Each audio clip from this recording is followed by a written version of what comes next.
pretty sure I forgot one of my drinks, but that's okay. I was just going to get 2 glasses of water, and I was like, where did the second one go? So I'll probably have to get it at some point because I'm very, very thirsty. I'm not drinking enough water, for sure.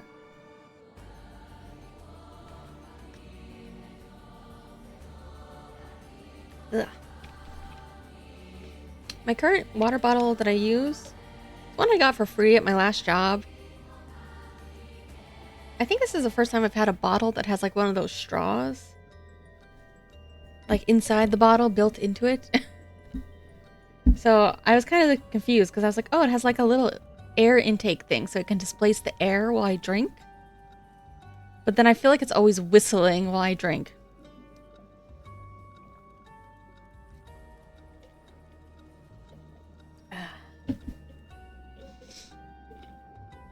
Can you believe it's Thursday? I thought it was Wednesday. Damn.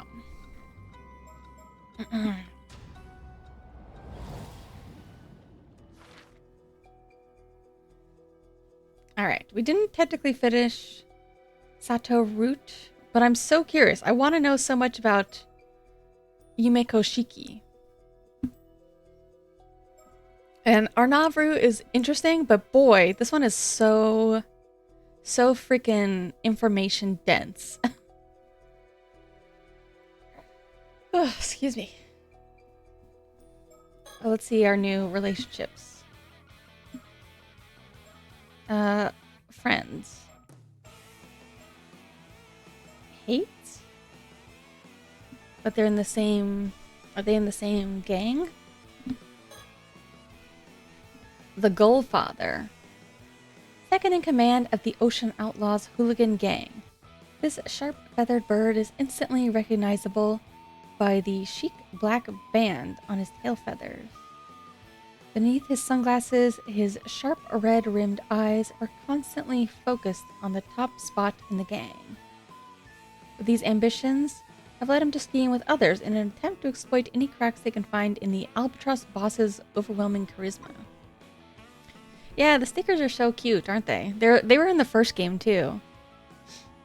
Not the same ones, I think, but similar themed ones. Ugh.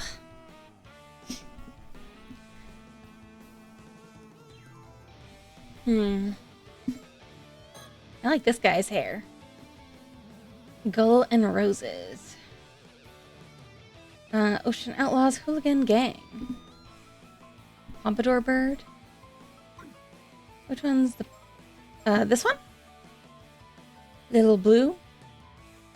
Leader of the hoodlum band Blue's Brutal Beaks, albeit in name only. Son of Ave's Academy Board Chairman. He turned to delinquency in defiance of his father, who refused to accept tit for tat. The very first friend he ever made.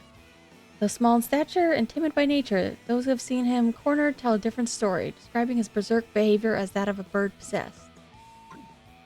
You know what? I have to take off my pants. I'm not gonna lie. Give me a second.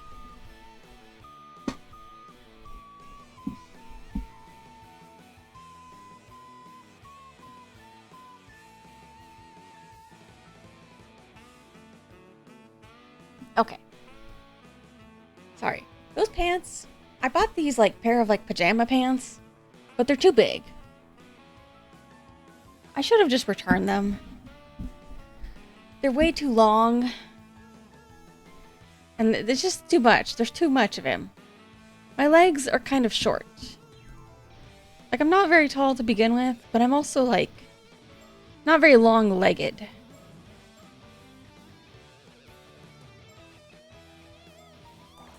Oops. But I do like... I need to, I really should. I haven't busted out, like, any sewing in a while. I should at least do, like, a temporary, like, little stitch or something. I think they're also a little bit too loose, to be honest. That's why I'm like, why did I even keep them? But,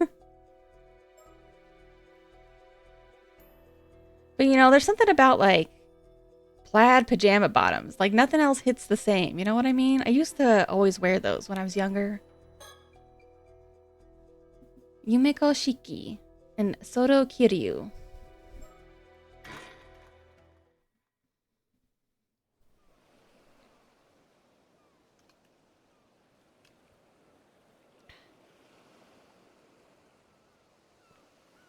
Oh, we're in Futamigaura, where we already went with Arnav.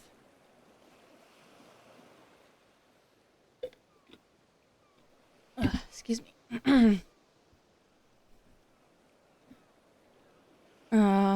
Mrs. Shiki, there you are.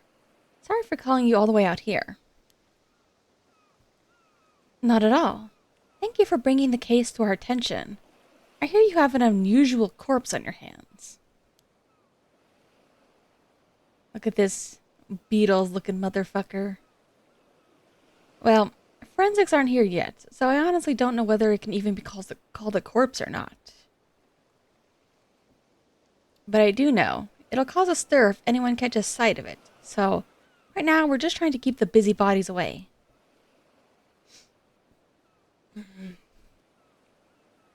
Sure, I am glad it happened while you were still here. Though, what with you being from the Tokyo Metropolitan Police and all? Ide Masaru. Oh, he's the detective. So, where is our cadaver then? Still in the water over there, where it was found. Feel free to go ahead and examine it. Oh, so she's the police, and she was going to go see Wakamura. So I bet she was going to give him maybe a shakedown or something.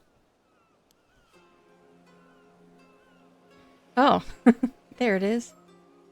Vision ability. Off.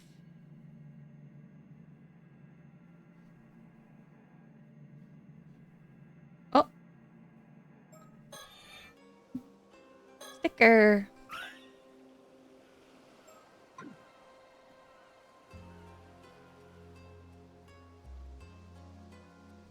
Alright. This is Futamigaura, the coastline just northeast of Ise City. It's a pretty popular location for tourists, and there are several beaches nearby as well, so a bunch of people are milling around. Certainly is an impressive sight. Too bad we couldn't come here as simple tourists. The sound of the waves and the buzz from the onlookers fills the air around us. Not gonna lie, I kind of do want to go visit Issei. It seems kind of interesting now. I suppose it's inevitable that the police being around here would draw people's attention. Just hope it doesn't cause commotion. Police. Local police officers. The local police have the area closed off to make sure bystanders can't get too close.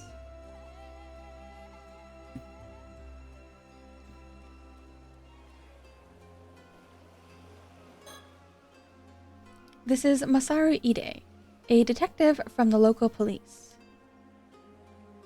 He's acting as my point of contact while I'm over here, as well as providing any support I need.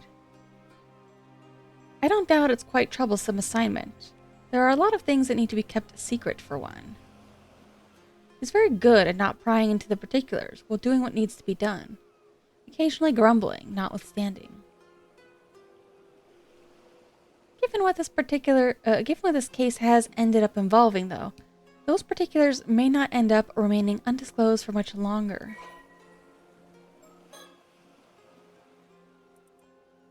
Assistant Inspector in the 1st Investigative Division of the Criminal Investigation Department of the Mie Prefectural Police. He often finds himself saddled with whatever troublesome tasks come to the department's way. Something he makes sure to grumble about each time, but is a proficient detective in his own right, being diligent in his duties and having passed his promotion exam without difficulty. Although often said to be to have a somewhat unreadable expression, he is quite sociable and makes a point to attend all the department drinking parties. Born and raised in Mie, Masaru never ventured beyond bicycle commuting distance of his hometown, Sioux City, until the time came for him to attend university.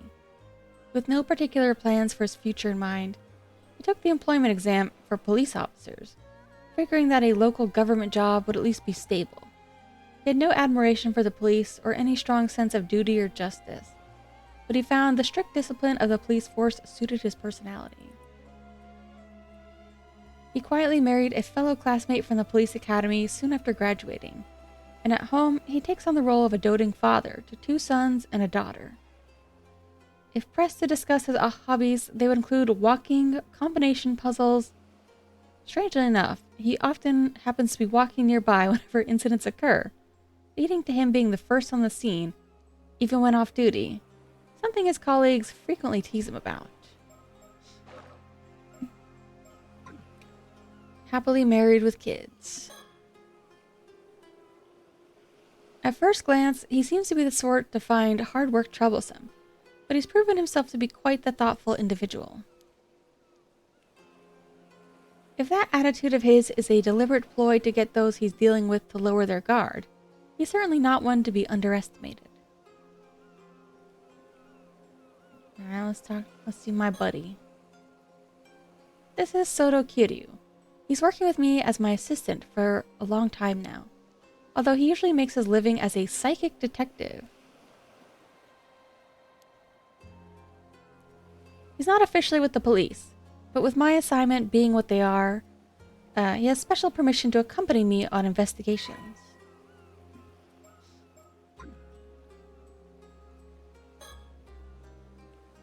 He's had his gaze fixed on the corpse ever since we got here. I suppose he's curious to know what led to its current state. Yeah, it looks quite mummified. We originally came to Mie from Tokyo to investigate another case.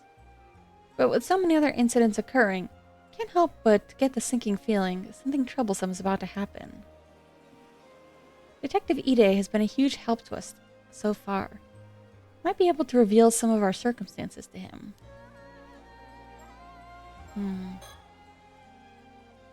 First things first, let's start by taking a good look at the corpse. Yeah.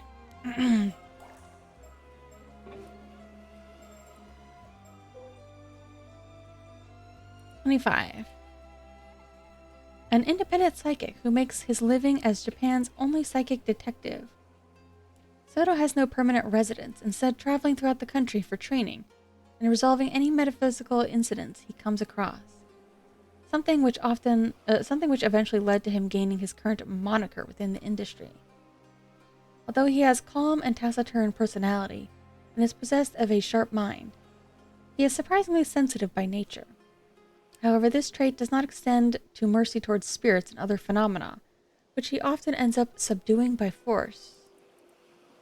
Spiritual ability, curses, ability to use particular curses to inflict harm or negative effects on others. Effects range from forcibly binding a target in place to dealing fatal wounds. Stronger the curse's effect, the greater the burden on the user. Shagan, the ability to see the face of a deceased individual from their remains, allowing for recreation of their features via portrait sketch. Only a small piece of the deceased remains is necessary to use this ability. However, enough of the thoughts and desires of the dead individual must remain for it to be effective. Beast of the Shadows. Ability to create a domain in which the potency and range of a certain type of spiritual abilities are increased. Only effective at night. Soto himself is able to create a domain up to 1 kilometer in range. That's quite large, isn't it?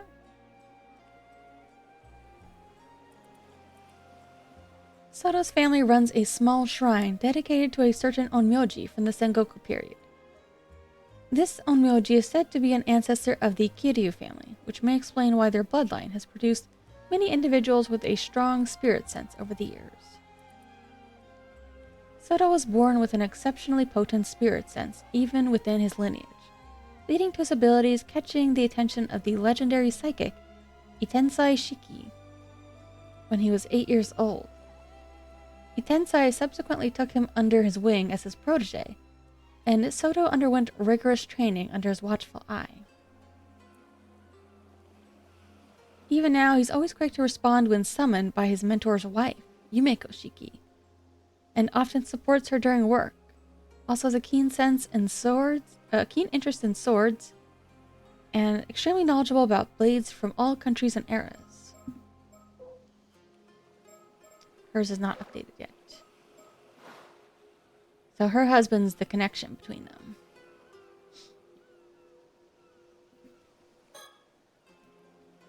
Is there anything that stands out to you so far, Soto? I'd like to get a better grasp on the details before saying anything, I think. Do we know what the situation was when the corpse was found? I just got here as well, so I'm not clear on the details myself.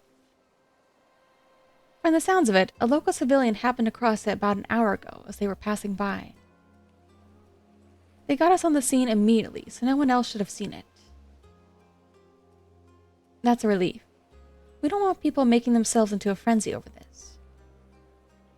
Where is that local now? We've got someone taking their statement in a nearby police box. I'll let you know if we get more info there.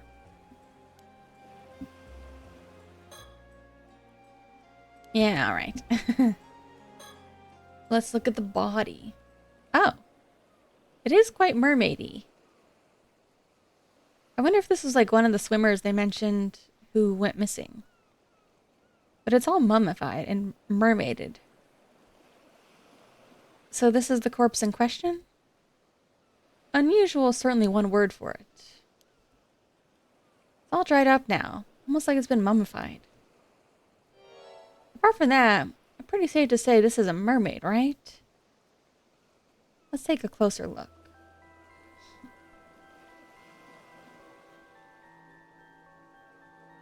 The tail looks kind of short for a mermaid, doesn't it? You don't like the bowl cut? He reminds me, he feels like he would be like a comedy character, you know? Like he'd be like the silly guy. But he seems like surprisingly on the level and like a chill guy, which makes me think he's going to die. Body's lower half is identical to a fish's tail. If this was a fish, it'd be a pretty huge one. I don't know, man. Fish are pretty big. It would seem like the fish half of the body begins from the shoulders downward.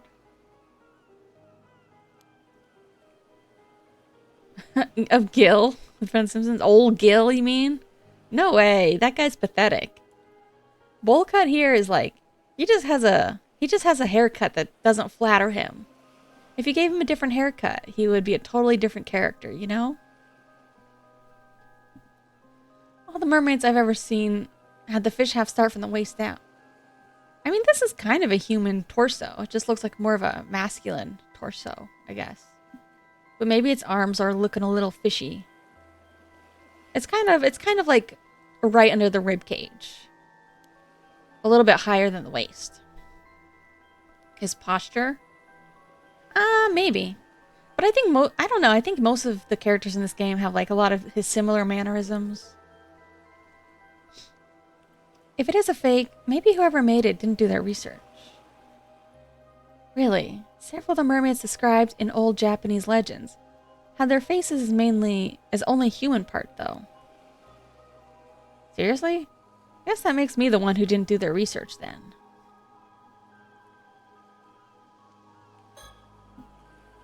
So you can see there's no doubt about it, it was a human head. That's the main reason we went ahead with treating it as a corpse. Makes sense. Can't imagine anyone would have seen a creature like this before. If it really is a mermaid, wouldn't this be a pretty huge discovery? It's not the sort of thing we'll be able to make public, that's for sure. I don't suppose we have any way of confirming their identity. Identity? Oh yeah, my friend's got that ability. Given the state of the body, it'd probably be difficult to confirm based on facial features. Might have a chance of using dental records. Would you have dental records of a mermaid? That would depend if they've ever had a dental exam. That's what I'm saying. Oh, excuse me.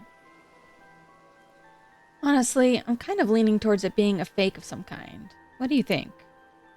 A fake mermaid or a fake corpse is the question. It's true that many of the mermaid mummies discovered were ultimately found to have been man-made in origin. You won't find me complaining if it is. No need to investigate a fake corpse, after all. Maybe that's being too optimistic, though. We'll just have to see about that, won't we? If it really is a corpse, I wonder when they died. I doubt their body would have ended up this desiccated if it had been in the sea the whole time. Yeah. Like, if it's in the water, surely it needs to be dry for it to be mummified first, right? Like, if it was not mummified before going in the water, surely it would have been really soft and the fish would have picked it apart. I think there's a possibility they died, shriveled up into a mummy-like state, then their body fell into the sea and got washed up here. Yeah, that's what I'm saying. Makes for quite the enigma, that's for sure. No sign of external wounds. Can't see anything that could have caused their death, at least. When I first saw this expression, I thought they must have died in unbelievable agony. At the same time, I can't help but feel like they look almost satisfied. Could be my imagination, though. Maybe they were tired of living forever.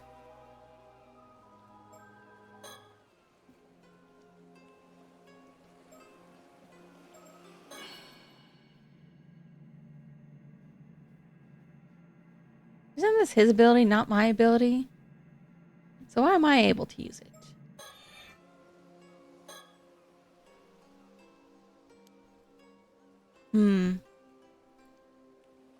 Oh, he's not going to talk yet? Okay.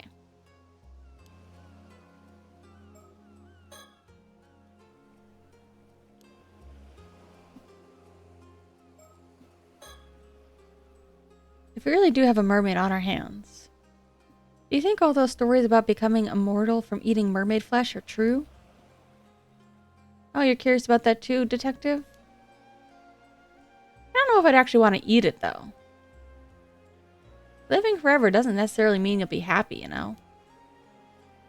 Besides, can't say I find the thought of eating mermaid from this thing all that appealing. That's only a natural response. But there are plenty of people who would be interested in getting their hands on this corpse for that exact reason. I can see that. Might have people fighting over it if it gets out. All the more reason to try and keep it hidden. Although I would assume that, like, eating the flesh from a mummified mermaid would probably be no good. I assume it has to be, like, fresh.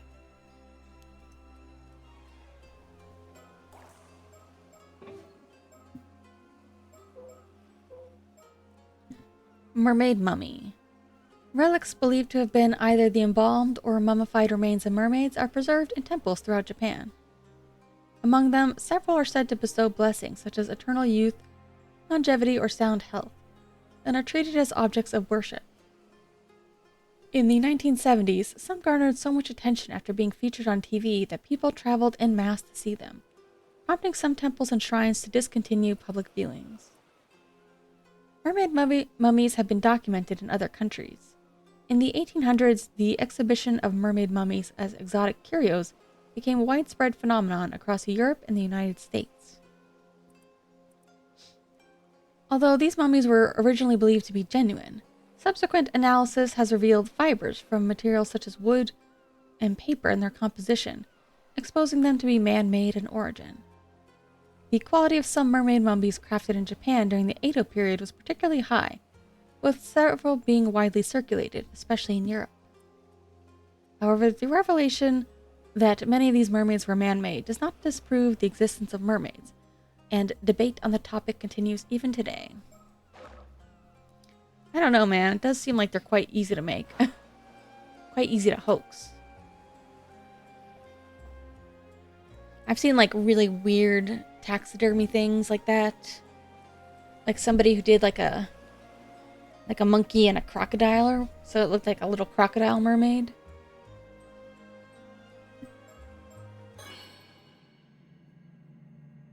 How do I...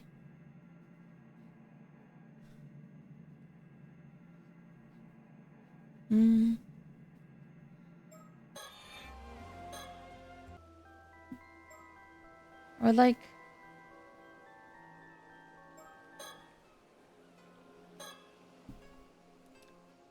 Alright. How do I activate his ability?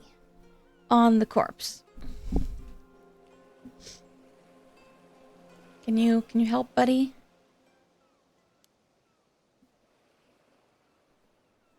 Hold on, I'm gonna...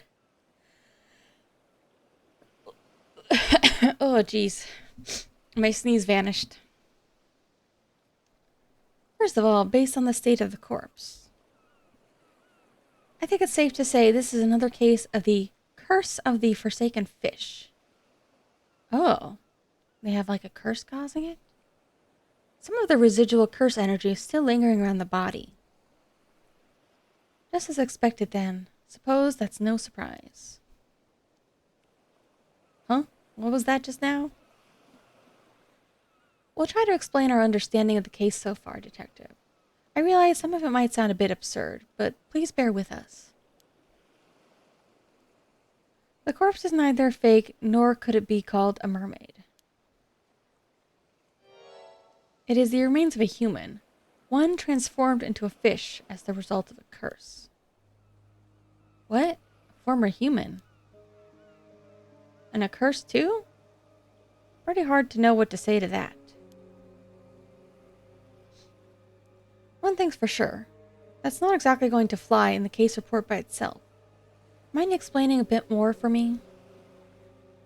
Of course. Let's start with the explanation of our circumstances then. Oh, okay. I'll be counting on you to handle the report. Look at his face.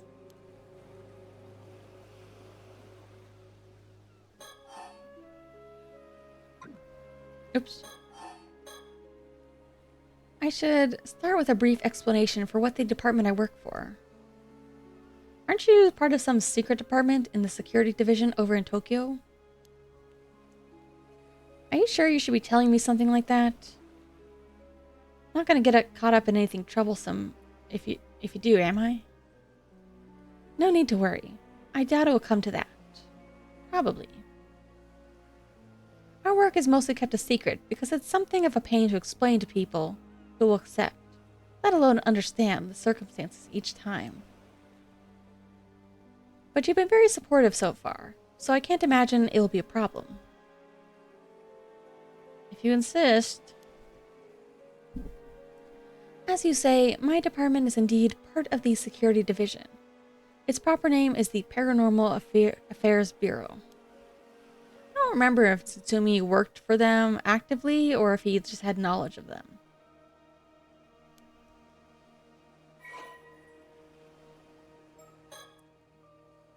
Paranormal Affairs. Although officially called the Tokyo Metropolitan Police Department Security Division Paranormal Affairs Bureau, more commonly referred to as Paranormal Affairs. Only a handful of people know of its existence, even within the police force. As the name suggests, this unit specializes in the investigation and resolution of cases involving paranormal phenomena. Since the existence of such happenings is not public knowledge, nor is it readily believed by the general population, the Bureau's activities are conducted in the utmost secrecy. As there are currently only 5 members in the unit, including the chief, they utilize a network of psychic contacts across the country to assist with their cases. Yeah, Nakagoshi files. I remember that. The current chief of paranormal affairs is a man called Koiru Nakagoshi. Although said to have been born to a family of psychics who have been involved in keeping the world safe from paranormal phenomena for generations, Koiru is an elusive figure. Very few have met him in person, he is rarely seen in the office. It is said that it is because he has oft been the target of curses. However, some theorize it is the fact that Quito is not a flesh and blood human, with some going so far as to question whether he really exists. His seat in his office is usually occupied by his familiar, a Nue, a legendary creature found in Japanese folklore. The Nue resembles an ordinary white thrush and acts as Quito's messenger, leading to bizarre scenes of police officers earnestly reporting their findings to a bird. The term Nakagoshi case serves as a codename, often used to refer to cases under paranormal affairs. Geez, Paranormal Affairs Bureau, huh? Though, if there really are cases of spiritual phenomena causing harm around the place, I guess it's not that hard to believe there would be some sort of police organization to deal with them. Precisely. Glad you're so quick on the uptake. Well, after seeing that corpse over there, there's not much else I can do but believe it, you know?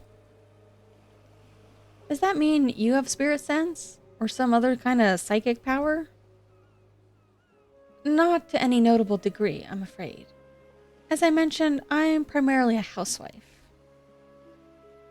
If you ask me, I would rather sort this all out and get back home to my husband as soon as possible. Right. Soto here is my husband's protege when he used to work as a psychic, though. He helps me out on any work I'm assigned to. I'm responsible for handling any spiritual work that comes up. Yes. Spiritual work, huh? Hearing you say that like it's just another job really makes me feel like we're talking about another industry entirely. But if you really are just a housewife, Mrs. Shiki, why are you working in a special unit like this? I know it's none of my business, but if your husband is a psychic, wouldn't all this be more of his line of work? So is she not even like police, really? True. Personally, I'd also rather our roles were reversed. But there are several reasons why that unfortunately can't be the case. Wonder if her husband's still alive. I don't really know your circumstances. Sounds pretty tough. Either way, should be good to put this down as a paranormal affairs activity, right? That should be fine, yes. You can leave the rest of the investigation to us. We'll also handle the report. Look at his face. More specifically, Soto will. Really? Thanks. That'd be a great help. Not again.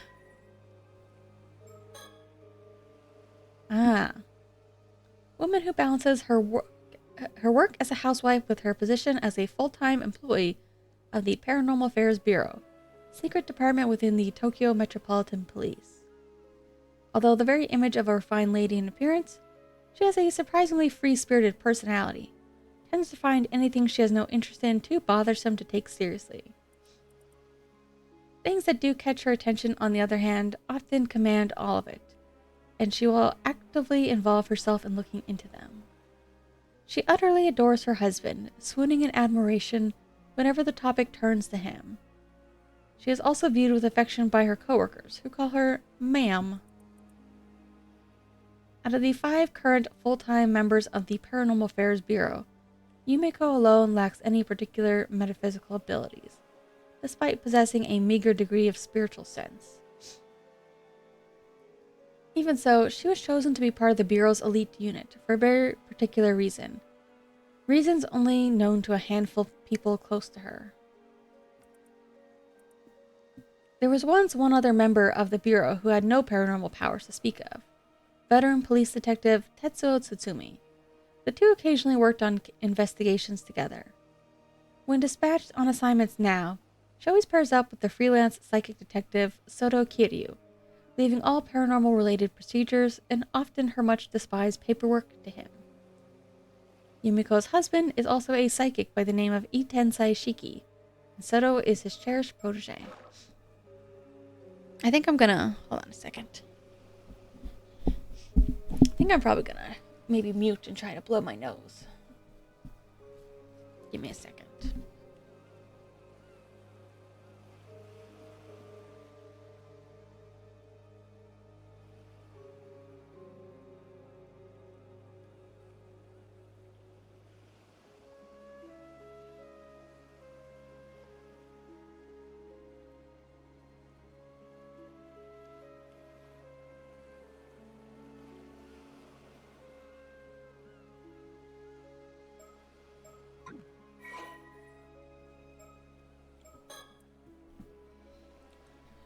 Psychics and spirit sense.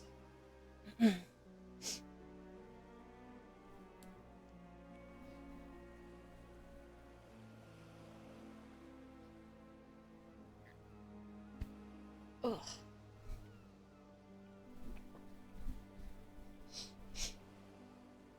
The various abnormal occurrences attributed to the spirits of the dead are collectively referred to as spiritual phenomena. These can range from small peculiarities, such as being able to see things that shouldn't be there, hearing strange sounds, or feeling a sudden unnatural chill, to larger scale phenomena, powerful enough to defy the laws of physics, potentially even triggering natural disasters. Harmful spiritual phenomena that cause unwanted effects by interfering with the nature of tampering with the human body or mind are called curses. What?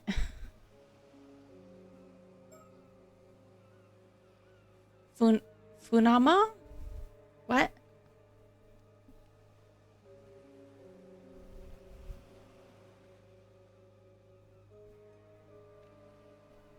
Curses can themselves be divided into two categories. Those that occur naturally. I'm speaking in riddles? Me? I feel like you're speaking in riddles. Oh, phenomena? Is that... Did I say it like phenomena? Maybe that's what you heard. Spiritual phenomena. Phenomena.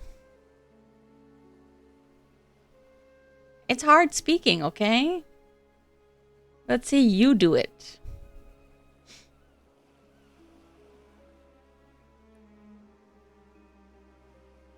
Curses that can occur naturally, often arising from negative emotions such as deep resentment from the dead, and those that are intentionally created by someone with spiritual abilities, using an existing spirit or grudge. However, creating a curse is quite difficult, and there's a risk of the curse rebounding and causing harm to the creator instead. The more powerful the curse, the more stringent the conditions that are required to use it. Jujutsu Kaisen? Kind of. I love Japanese curse stories. I think they're so interesting.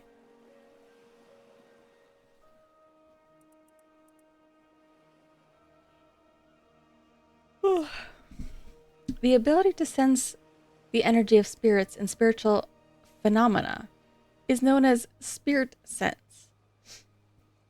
Oh, excuse me. The strength of this ability varies from person to person. While it can be increased to a certain extent through training, it ultimately comes down to an individual's innate talent. According to those who have it, spirit sense is similar to a sense of smell. The lingering spiritual energy in an area can be detected by what feels like specialized sense organs, conveying information such as the relative strength of the phenomenon and whether it is benevolent or malevolent in nature. Those with particularly potent spirit senses are also able to glean specific details from the energy, even track it down to identify its origin. However, spiritual energy is unaffected by air movements. It is not possible to use wind to drive it away. The ability to see spiritual phenomena is considered a psychic ability.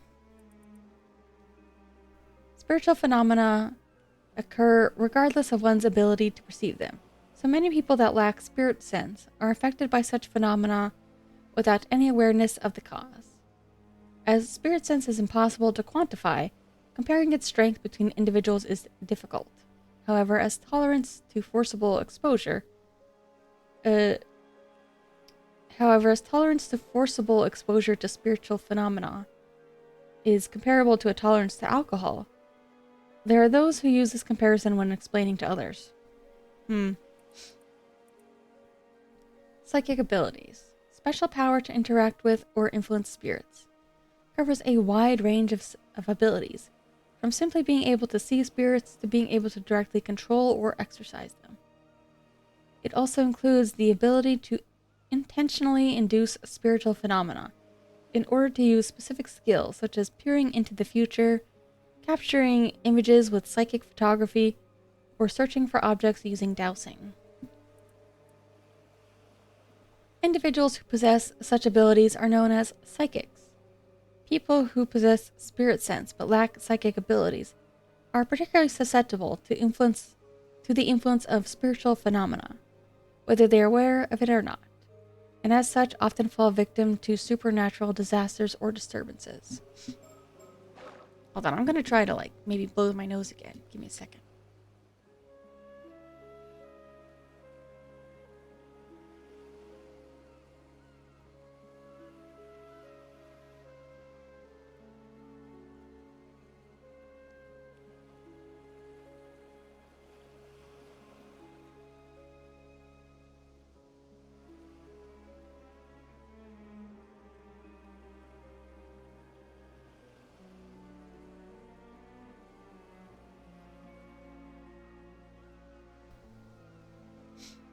Worse than blowing my nose. I was actually also trying to cough.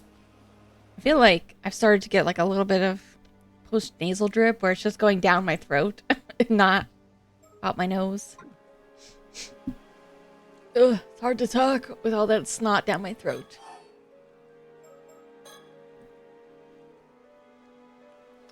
So, does that mean you came all the way to Mie because you knew something like this was going to happen? Oh, that's awfully perceptive of you, detective. Suppose you could say that yes, at the very least, this situation hasn't come as a huge surprise. If that's the case... Oh. Ugh.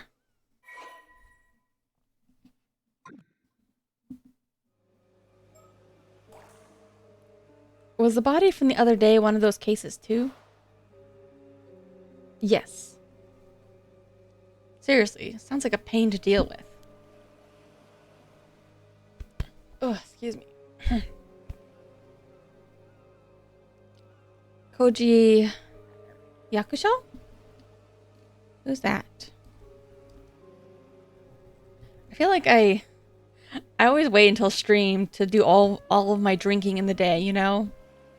So I'm always so dry throat and then burpy and gassy and choking. An actor? Wait, this guy or the other guy?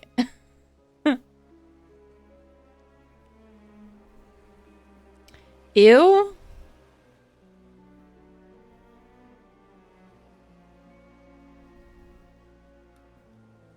Wait, do you mean ew for me or ew for this guy?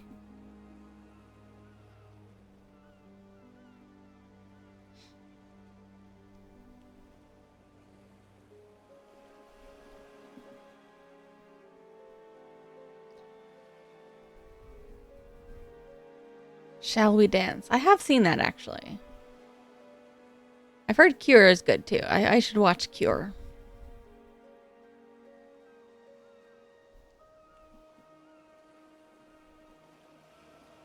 Quite the popular actor.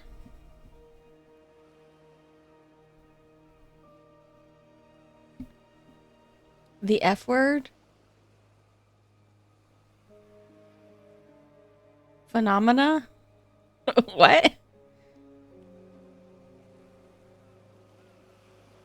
I bet our chief knew all about this when he assigned me to the case. If it lessens the burden, you've been a great help to us thus far, Detective.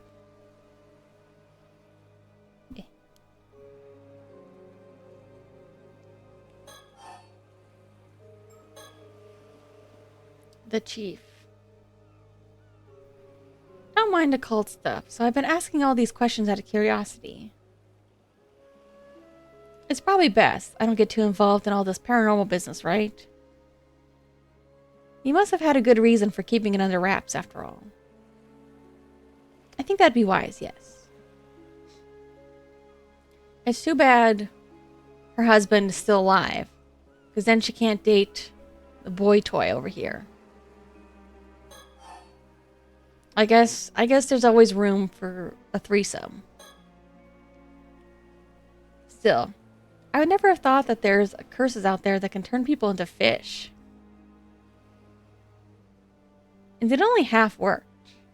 So the victim ended up looking like a mermaid that's bound to cause misunderstandings. Look, I'm just saying. Everything in life can be solved with an MMF threesome. Every shipping conflict. The curse is originally meant to turn a person's whole body into that of a fish. But the victim died before the transformation was complete, so it stopped before it could reach that point. Oh. Yeah, if they are turned wholly into a fish, nobody would think to, like, identify their body, right? So it'd be the perfect crime. That's why you like Amuro and Char so much? I mean, that's kind of what it is. That's Amuro, Char, and Lala. Fried? They're mummified, so I guess they're air fried.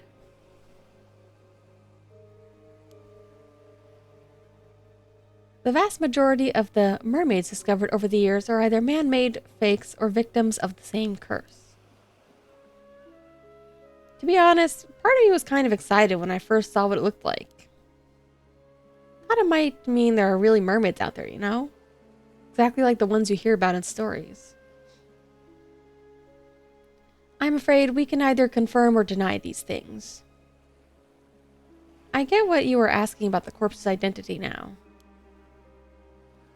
It's because you realize they used to be human, right? That's right. Very recently, too. Transformation likely happened yesterday, or even earlier today. Whoa, that recently. Someone could really end up in a state like this after just a day? They certainly could. Seriously, these curses sure are scary. I'll get forensics to take a look when they get here. Please do. The investigator in question has worked on paranormal affairs cases before, so they shouldn't need any explanation. Alright, the case from yesterday. Great. That should save us some effort then. I want to look at the body with the ability.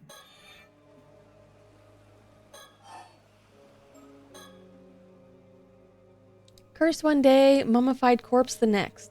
Sure is a scary world we live in.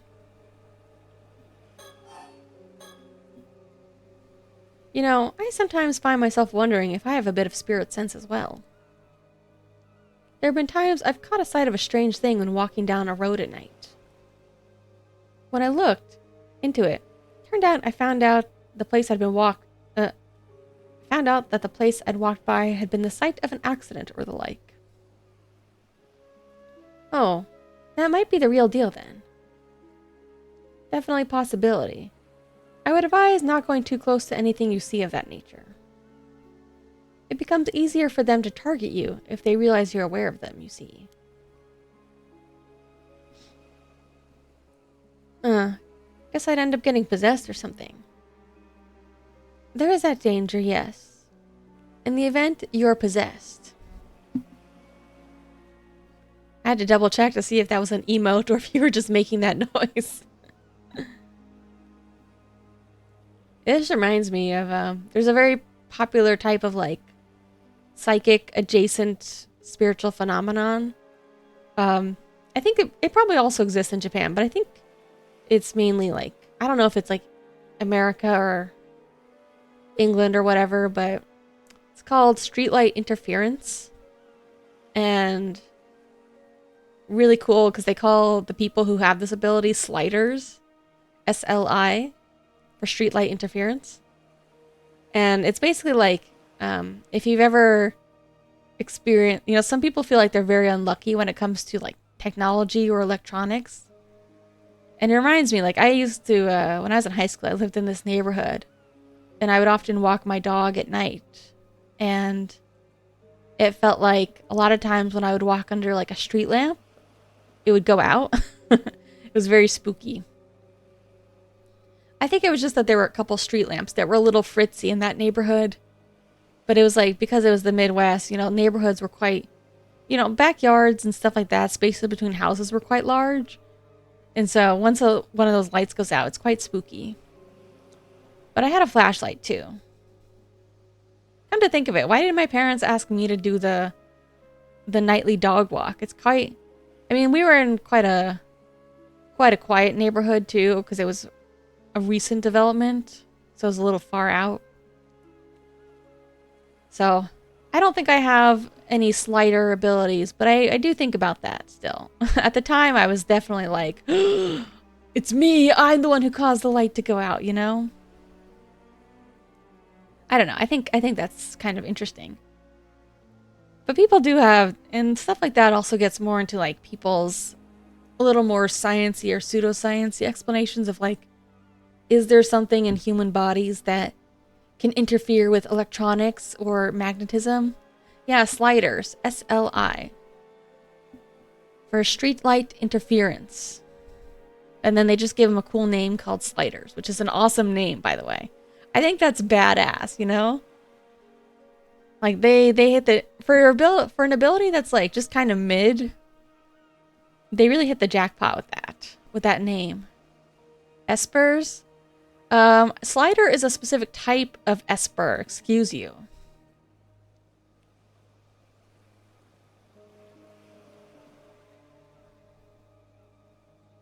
Sliders are their own specific thing with electronics and like electricity and stuff like that. Like, wouldn't you watch a movie that was like about sliders? Doesn't that sound cool? In the event you are possessed, you may find yourself afflicted by headaches, muscle stiffness, and hallucinations. Memory problems and impaired thinking are also not unheard of. Ugh. Headaches and muscle stiffness definitely ring a bell. Sure hope it isn't the work of some spirit. You know, back in high school, when I still lived in that area, we would have like these really bad dreams. I remember I had one. There is a TV show called Sliders. Is it actually about them? TV show. Is it a fiction TV show or is it real?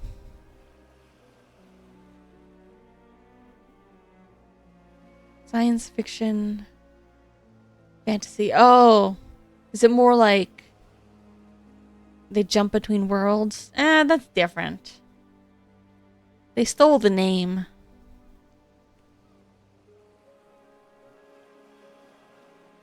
Oh man, what do kids call that now?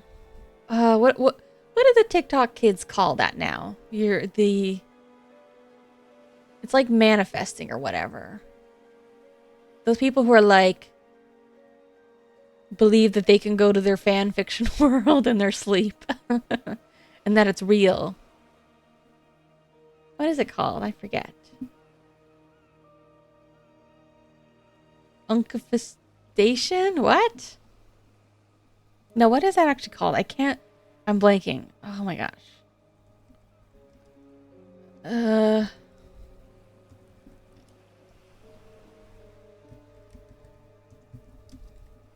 What do they call it?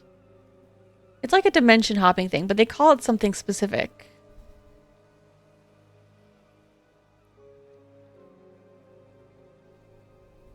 Oh gosh. I don't really want to, I don't know. I can't think of it right now. But it's always funny because like there's people who like, it's always like their dumb fan fiction world. It's like a combination of, sorry, this is off tangent, but it's always funny because it's like one thing to believe that you can you know, slide yourself to another dimension. It's another thing to be like, yes, and I can go to the dimension that is my fan fiction where Harry and Draco are both in love with me, you know? Like, what? Like that. Even with a million possibilities in the world. Shifting, that's what it is. Even with a million possibilities in the world. Even in a world where Harry and Draco are both real. I don't think there's a world where you can go into it and you are an existing character in that world and they both love you. You know what I mean? A world where everything is perfect and your mom and dad are nice to you and you're not grounded.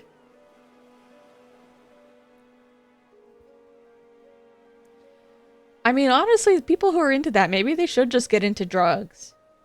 But I think they're just into mostly like lucid dreaming is mainly the thing that they get into. But they probably would, those people would probably really get into hallucinogenics.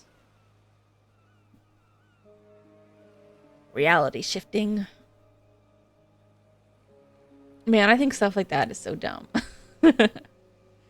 Like, there's levels of, like, I don't know, man. There's levels of, like, positive thinking, and it's like, okay, sure. And then there's people who are like, no, I am literally going to another dimension. It's kind of like, you know, people online, they kind of ruin the word kin. Because, you know, I can no longer just look at a character and be like, you know, oh, I feel a connection to this character. Because there's people out there who are like, no, I literally am Cloud Strife in another dimension. And Captain America is my lover. So I can't ever use the word kin anymore. They've kind of ruined that for me. Even when I see a character where I'm like, oh, you know, I really relate to this character. I find them so relatable and so likable. On legal lean? What do you mean? Like the drink? The drug? Final Fantasy House? I mean, pretty much. The only thing I really know about lean, the drink, is if you waste perfectly... You guys know that tweet? If you waste perfectly good, or if you ruin perfectly good Sprite, you get no bitches. Oh man, I love... People are so cringy, man. I love that there's people more embarrassing than me. It makes me feel better about myself. Headaches, muscle stiffness, definitely ring a bell. Sure hope it isn't the work of some spirit. That's not very nice. You're not cringe. I don't think you're cringe. You're right. What if Purple Shisho is Shisho from the lean shift reality? Is lean actually purple? I don't know. I don't know much about it aside from I think it's kind of a it's like from, is it like cough syrup or something that they use to make it usually? It's just like your homemade bootleg alcohol drug. I don't know, man. I don't even drink real alcohol. Cough syrup and soft drink. You know, it's funny people would say that because a lot of, you know, my soft drink of choice being Dr. Pepper, a lot of people do equate Dr. Pepper to cough syrup.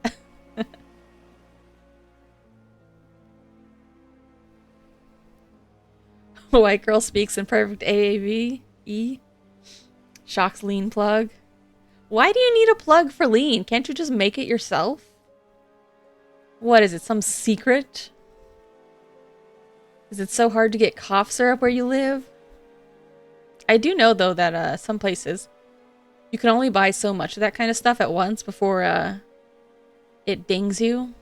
Like, the register won't let somebody buy more than a certain amount.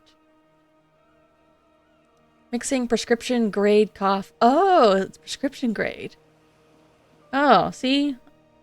Wow, you're so knowledgeable. Look at me. I only know... Really, I only know about it because, like I said, you get no bitches if you ruin perfectly good Sprite. I don't know, man. I feel like, I mean, I guess if you're like underage and you can't buy alcohol, but I'm like, at that point, it sounds like you're just going to a lot of effort to get something that sounds not very good. Like, is it that hard for kids to get alcohol? Experience has told me no. Apparently, they have an easy time getting alcohol. And drugs. Where do people get drugs? Nobody ever offered me drugs in school.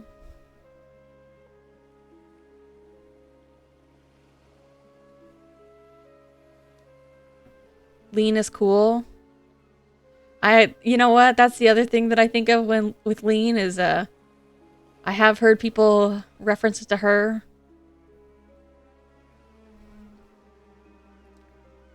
Now that's one of those like, come on, white girl, you can't be saying that moments.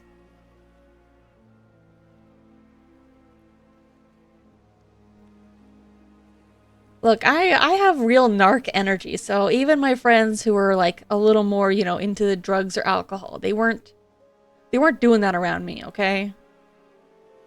I have real narc energy.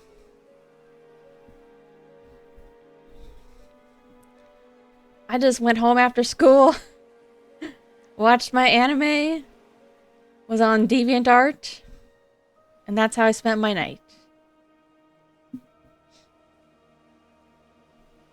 Do people have their personalities taken over when they get possessed too? Hmm. Maybe possible with the spirits who had very close relationship to their target, such as if they were siblings or parent and child. But you almost never hear about people being taken over completely.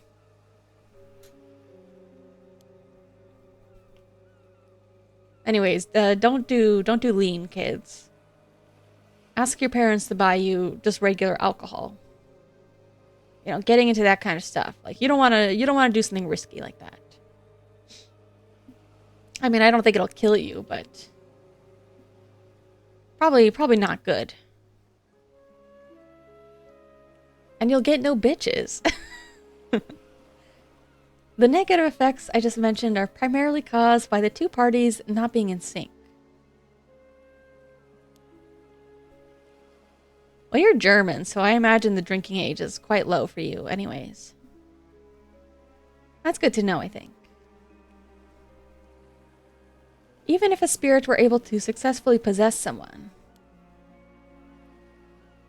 it would only be able to pressure them to behave in ways that wouldn't be unusual for the individual in question. I see, but in that case, there's no way of knowing whether you're behaving in a way of your own will or not, right?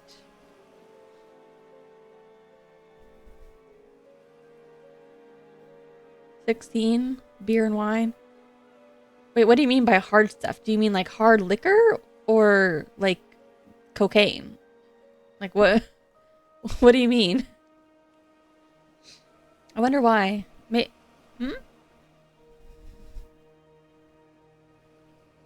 Maybe I guess alcohol concentration is greater? Exactly. Hence the prevalences of cases where people don't even realize they're possessed. Hard liquor? Oh, that's good. That's how things work there. As far as I know, I haven't been having any problems like that though, so I think I should be fine. Ma'am. Perhaps I could use my Shagan ability and see if it produces any results. Possessed by Draco Malfoy? I think you mean you're kinning with Draco Malfoy. Perhaps, that's an excellent idea. I almost forgot we have such a handy trick up our sleeve. Shagan. What does that do? Patience, detective. You'll see soon enough. I wonder how Shagan is written. I assume Gan is written like to see. So I wonder what the Sha is.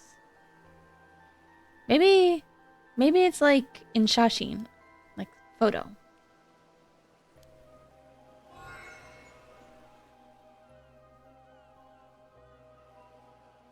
There. It's done. I didn't even get to see it. So it went well, did it? Well done, Soto. What's all this about then? Soto can see the face of the deceased from a piece of their remains, however small.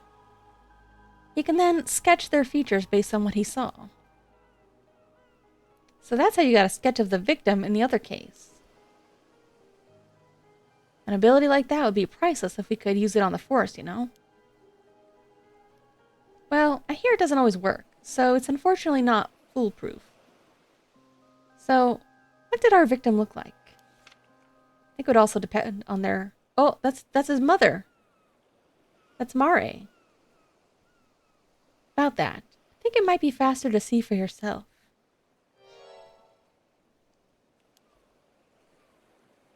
Oh, Somekawa? Who the heck is Somekawa? Wait, you can't mean...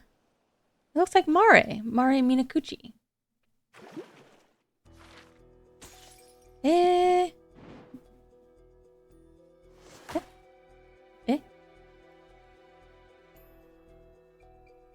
Kind of wish they had dates, but I guess you can kind of infer the timeline still.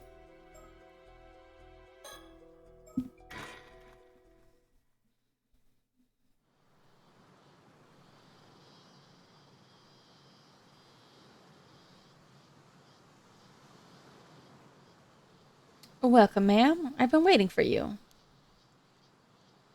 The site where the bones are found is a little ways offshore from this beach. You went ahead and started the investigation, I see. Thanks for that. Not at all. You clearing everything with local police meant all I had to do was arrive and inspect the remains myself. To get straight to the point, there's no doubt signs of a curse were clearly evident. The skeletal remains are tied to a supernatural incident. Seems I was right to trust my intuition on this one. Alright then, let me hear the full report. Understood.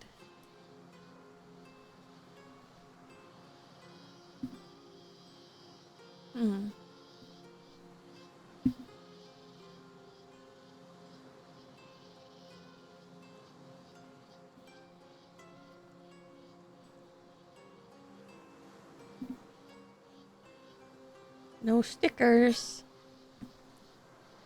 This is the town of Ichika in Toba City. The area is a historic place known for its amba divers. I know it well. It's also famous for the filming location of one of Japan's most well-known monster films. Really? Wouldn't know about that myself, ma'am. But you seem unusually well versed in the area. Yes, those old tokusatsu films are the best. You should watch them for yourself, Soto. Oh, she's awesome. As you wish. I'll look into it. Ichika Town. Fishing settlement located within Toba City, in the eastern tip of Shima Peninsula. She likes Godzilla. The area takes its name from Ichikajima, an island offshore of the region. It is said that the hollow in the center of the island was so reflective as to resemble a mirror, leading Yamato Hime no Mikoto giving it its current name, which is written with the character for stone and mirror. The Rias coastline in particular is a particularly beautiful sight, and is well known as a spot to watch the sunrise. It is also notable as the filming location of the first entry in Japan's most famous monster film series, and sees many visits from fans as a result. I wonder if there's a reason why they can't say Godzilla. Why they're being so coy about it. Is Toho gonna sue their ass or something?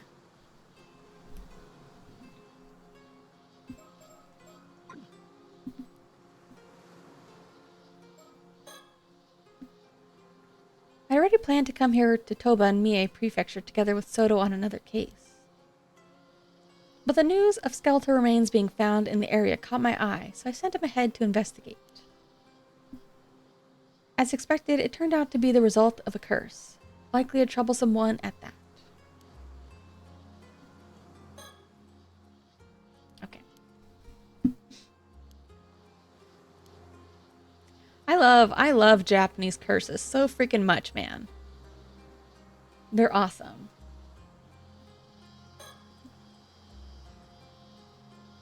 Diligent and earnest young man. His mentor, my husband, has nothing but praise for his skills, and he has my complete trust. Now I shouldn't rely on him too much, but he's so good at noticing the finer details that I often find myself doing so.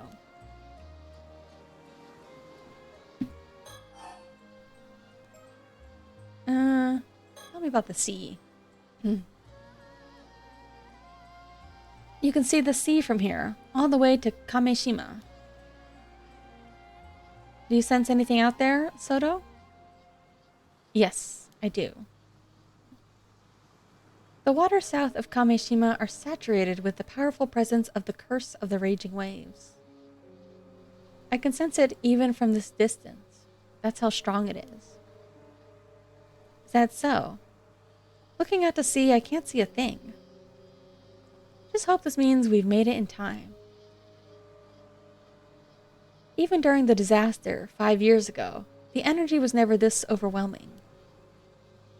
The seal has broken. There's no doubt about it. So it's already broken. That isn't good.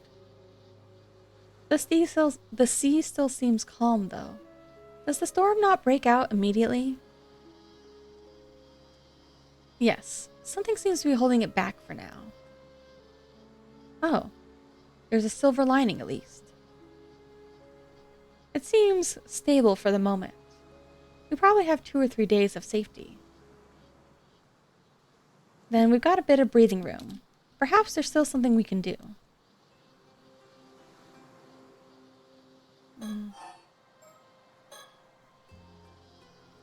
Hope we can do something about the curse of the raging waves while it's still being held back.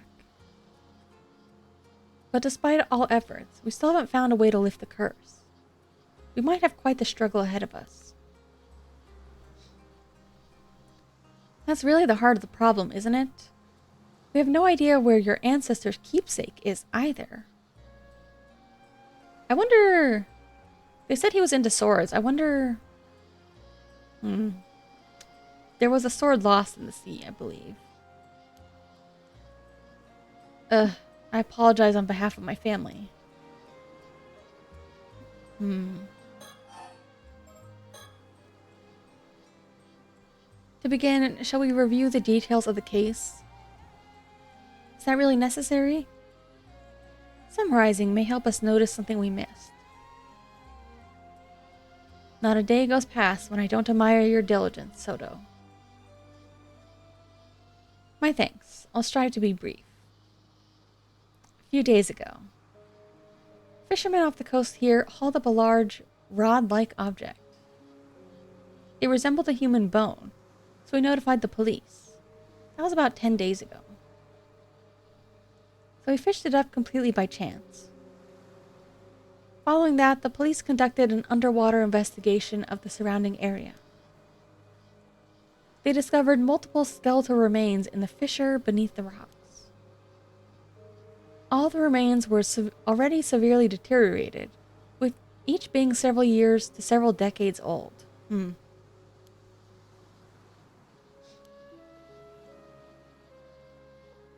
As a result, forensics struggled to identify the victims. Too little to go on. Only fragments of the skulls remained, so facial reconstruction was apparently not possible. Hardly surprising in such a state. Still, with your ability, we hardly need facial reconstruction, do we? Indeed. I'll report my discoveries shortly.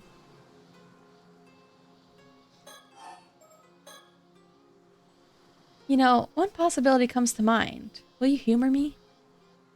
Please, go ahead. I wonder if those skeletal remains...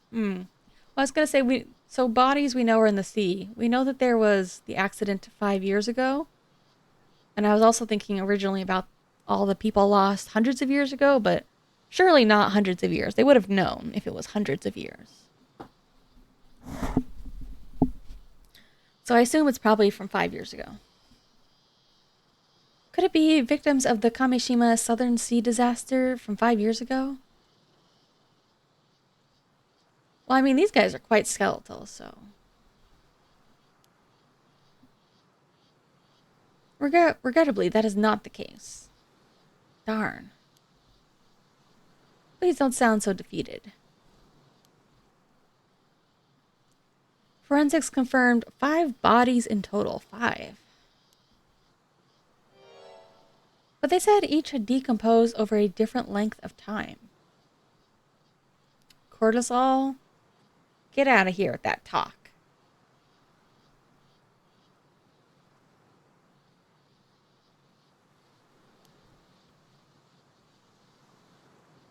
Meaning they didn't die at the same time? Correct. The most recent appears to date back 6 years. The others go back some 10 years before that. Another 10, and so on. So roughly one body every 10 years? Not a serial killer. Indeed. I imagine that any older remains may have simply decayed entirely. Which means someone's been using that fissure as a place to dump corpses for decades. It's surrounded by rock, and with minimal currents in the area, it's unlikely they drifted there naturally. Had the bone not been fished up by chance, we'd never have known. In other words, it was an ideal site for quietly disposing of bodies. So this was no accident. Someone did this. I imagine some resentment must have piled up over the years. Indeed, but I've already cleansed the lingering resentment in the areas. Leaving such resentment to fester could lead to a curse manifesting after all. Efficient as always. My thanks. Multiple skeletal remains found resting at on the seabed. Something smells fishy, and I don't mean the bones. To be frank, I'd prefer to head home sooner rather than later. But seems that won't be an option.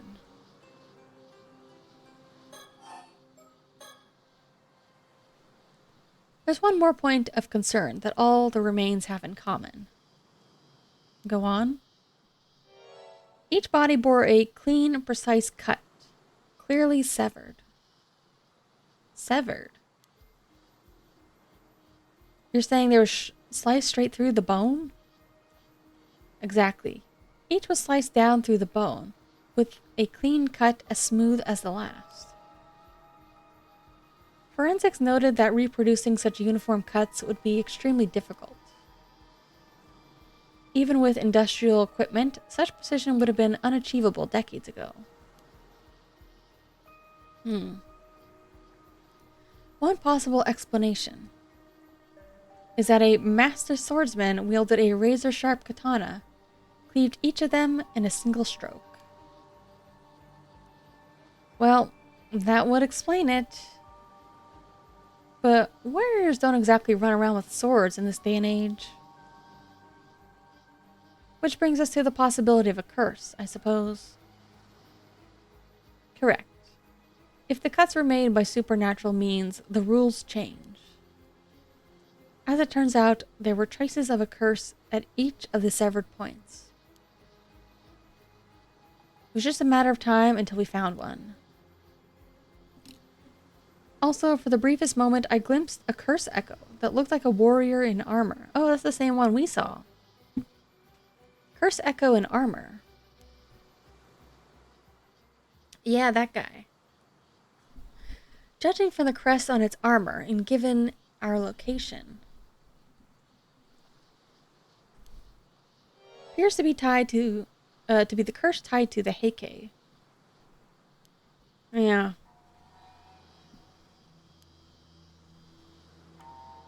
You are familiar with the Heike? Yes, of course. Heike was a clan that took part in the Genpei War during the late Heian period, correct? Exactly. Glad you know.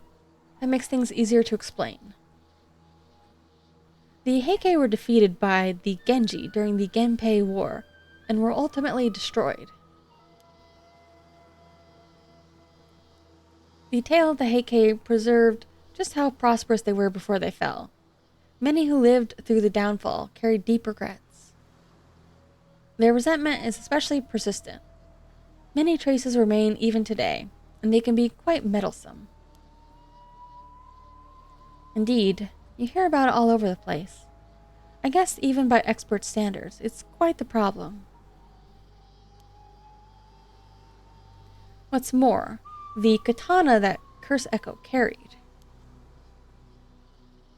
I believe it may have been the famous blade, Nukemaru.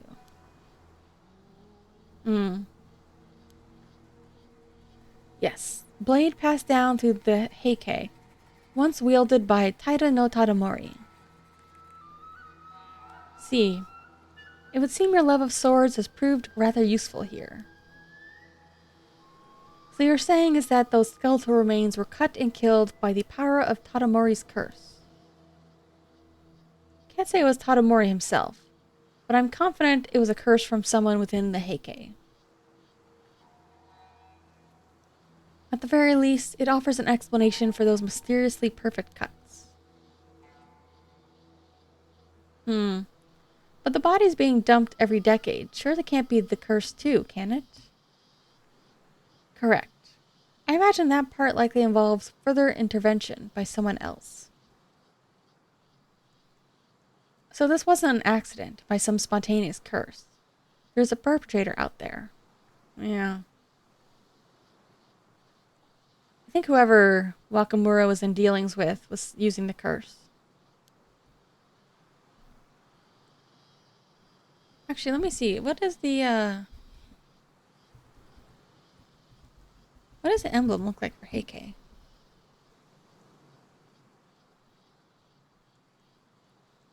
For the Tyra clan? Oh, it's like a butterfly. Because they said it was on the guy, but we didn't see it on him. Swallowtail butterfly. I'll keep that in mind. Can't imagine any psychic with enough power to wield such a curse would dispose of bodies so poorly. What?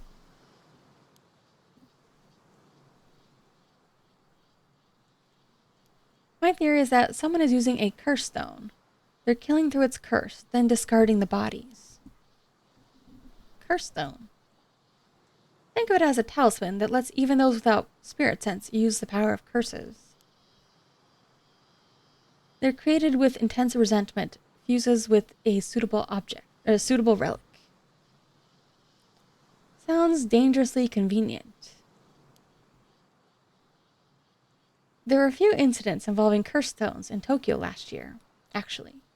Didn't you hear? I did. Now that you mention it, I played that game. Curse stones. Type of curse tool that allows people without spirit sense to wield curses. As long as the tool meets the above criteria, items of any shape or size may be referred to as curse stones. Must be filled, blah blah blah blah blah. May only be possible to use if a curse has low spiritual power. May be only possible to use under specific circumstances, such as under the influence of the Feast of Shadows, a spell that heightens the potency of certain types of spiritual energy. So in short, whoever's behind this possesses a stone imbued with Heike's curse. They use it to kill someone roughly every decade, dumping the body into the sea. Yes, that aligns with the evidence. Thanks for the summary.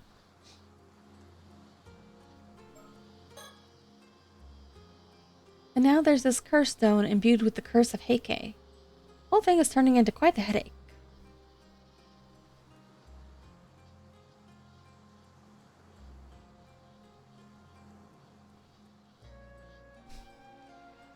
Bro, I don't understand what you're trying to say to me. What are these words?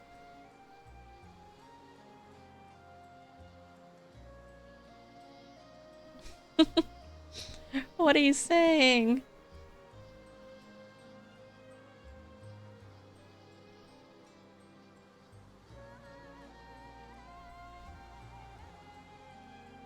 Hold on a second. That reminded me of something funny. I should find it.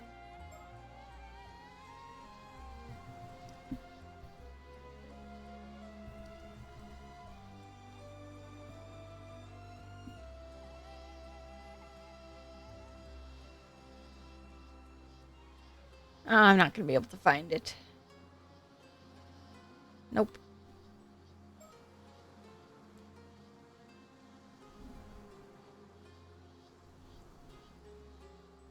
Somebody reposted this, it was from Tumblr. This white guy was using a do-rag to get like waves in his hair. And he just had the funniest things to say. Like people were like, "Ah, oh, look at this guy." He's like, you're David Hasselhoff looking at these waves. It was silly. You're getting seasick with the motion of this ocean here. I don't know. I'm not going to tell that very well. Oh, it was so funny. And there were pictures. John Doe must be...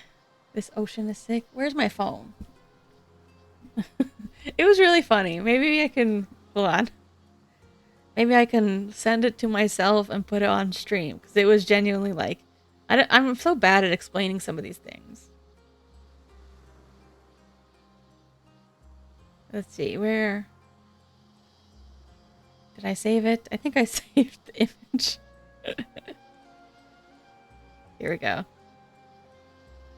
It's also, you know, it's waves, it's water in the hair. It's thematically appropriate for the stream. All right, where is...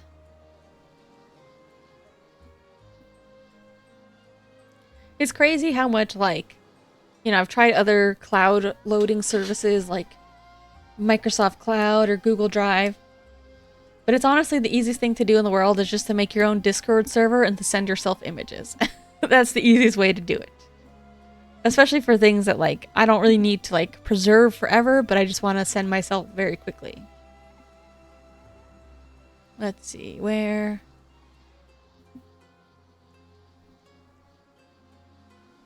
This is so dumb. What am I doing? Okay, let me see. Can I... Send... Oh, browser...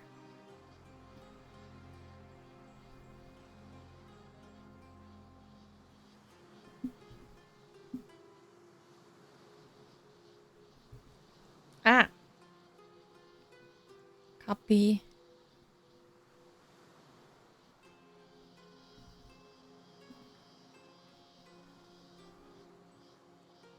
Paste. Oh god, I hope this is the right image. Yeah.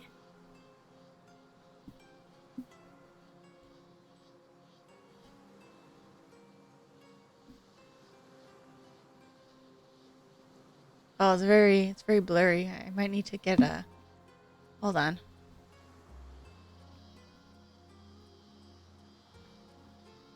Can I make it... Is this gonna be blurry too?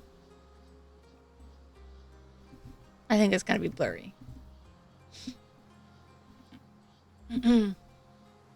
Yeah, I've failed. I've failed you. You're just gonna have to imagine it's funny.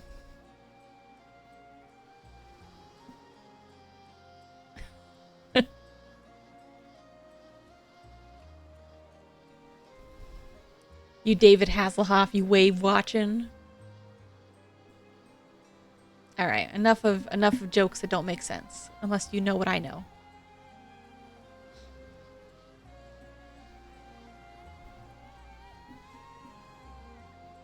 Even with so little to go on, Soto deduced all this. Pretty impressive. I'll have to remember to give him kudos later.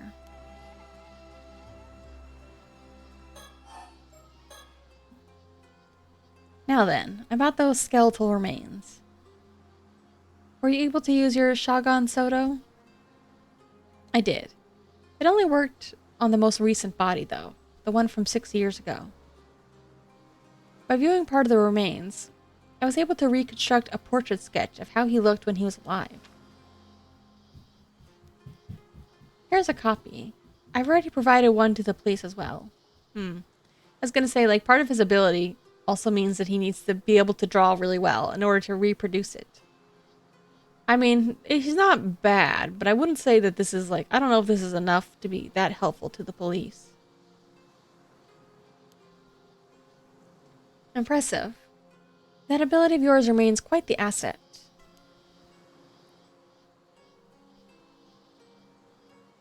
RXK nephew? Who's that? What are these words you're saying to me? There are times when the vision just doesn't come through. It's far from infallible. Besides, there are those who could simply speak directly with the victim's spirit and ask who did it. Even so, none of those methods would hold up as admissible evidence in court. He's the crack Dale Cooper? He's a detective? Is that what he is? Is he a real person? RXK.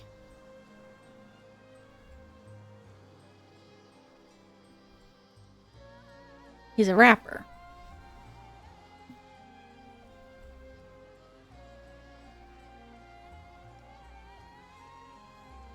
And I guess a detective too.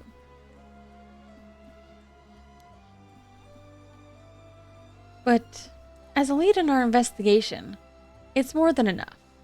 Excellent work. Thank you. We had the police compare the sketch against people missing from 6 years ago.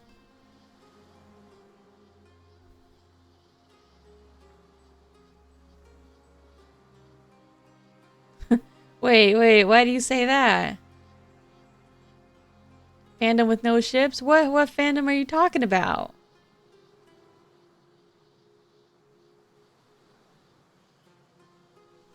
Are you talking about... Explain yourself.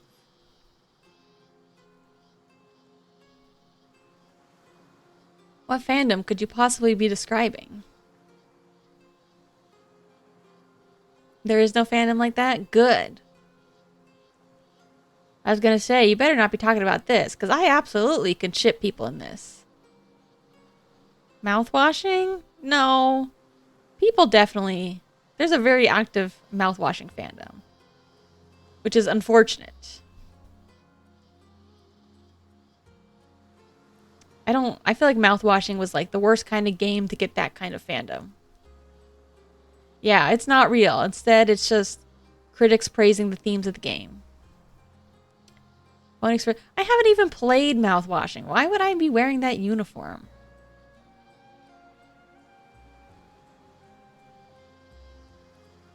I've watched people play it. It's an interesting game.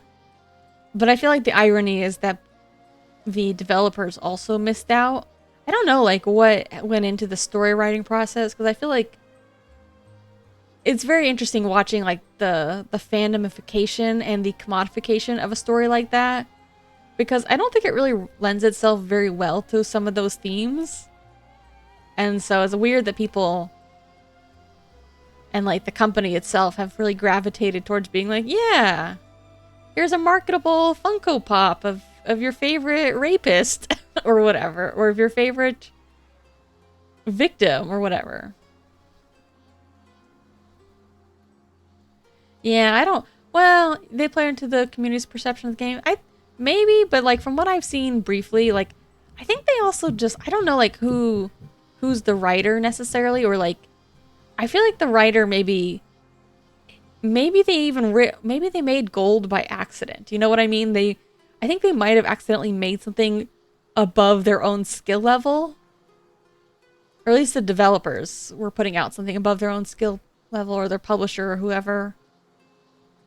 Because, like, I've definitely seen some really interesting critiques of that game where like, and not just looking at the game internally, but like, I think the game asks you to address, especially considering like it's a very stream oriented game, you know, it asks you to look at yourself and say like, you know, are there times where I've not taken responsibility for things, or I've been complicit in, you know, being a bystander to things that I could have stopped? Because I think that's a very salient point for a lot of people, especially big streamers. I don't know. I don't know enough about the people behind it to know like what their thought process was, or I mean, don't get me wrong, I get it. Like if Good Smile comes to you and says, "Hey, we want to make a Nendoroid of your character," are you gonna say no? Are you gonna say no, Good Smile? I don't want any merchandise from you. Like, how much of a sellout are you willing to be? Like thematically, like if Good Smile was like, "Hey, Sheesh, we want to make you a Nendoroid," I'd be like, "Hell yeah!" But also, I feel like it's not. I feel like it doesn't really go against the thematic nature of the stream. You know, my stream is like big on being anime figure sellout. Not even selling out. Maybe sellout's the wrong word, but I'm just saying, like, I just feel like there's certain things where it's like certain games don't really work as well to me as like being a marketable figure or plushie or whatever. But I mean, that's the dream, you know, you gotta make money. And you gotta ride the wave and get the popularity, get the bag. Fandom discourses. Keeps people talking. That's true. I think it's also like, I think ultimately things like merchandise are for the fans, you know. It's more like, hey, you love this thing, we want to give you a means to love the thing physically. I don't know, I haven't paid attention to what they've been up to in months.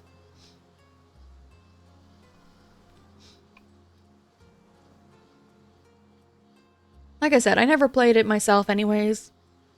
I've watched people play it.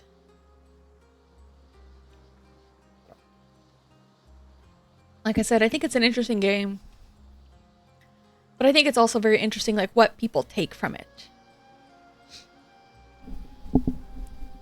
Like, do people take it simply as being like, okay, who's a bad guy? Or whatever. Or being like, trying to understand the motivations behind certain characters and how it might reflect on real people's actions.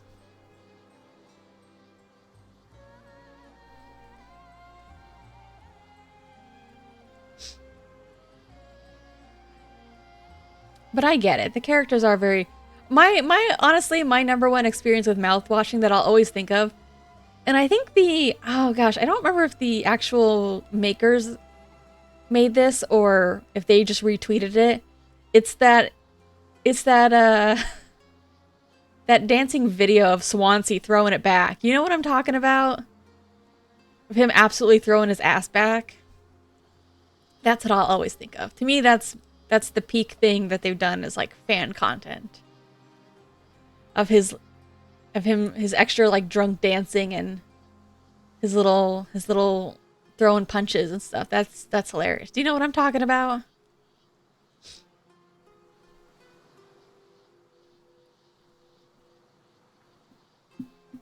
We had the police compare the sketch against missing people from 6 years ago.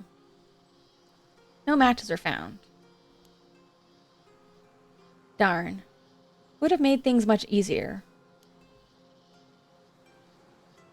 Detective Ide is continuing the investigation. Ah, the detective with the local police. I've heard he's good, so let's hope he proves it. Yeah, honestly, that was quite early in the fandom, too. Like I said, I can't remember if the developers actually made that or if they just retweeted it. But I think that's, like, really where it peaked. Toba seabed skeletons. All victims are male. disposed of at different times. Most recent is 6 years ago.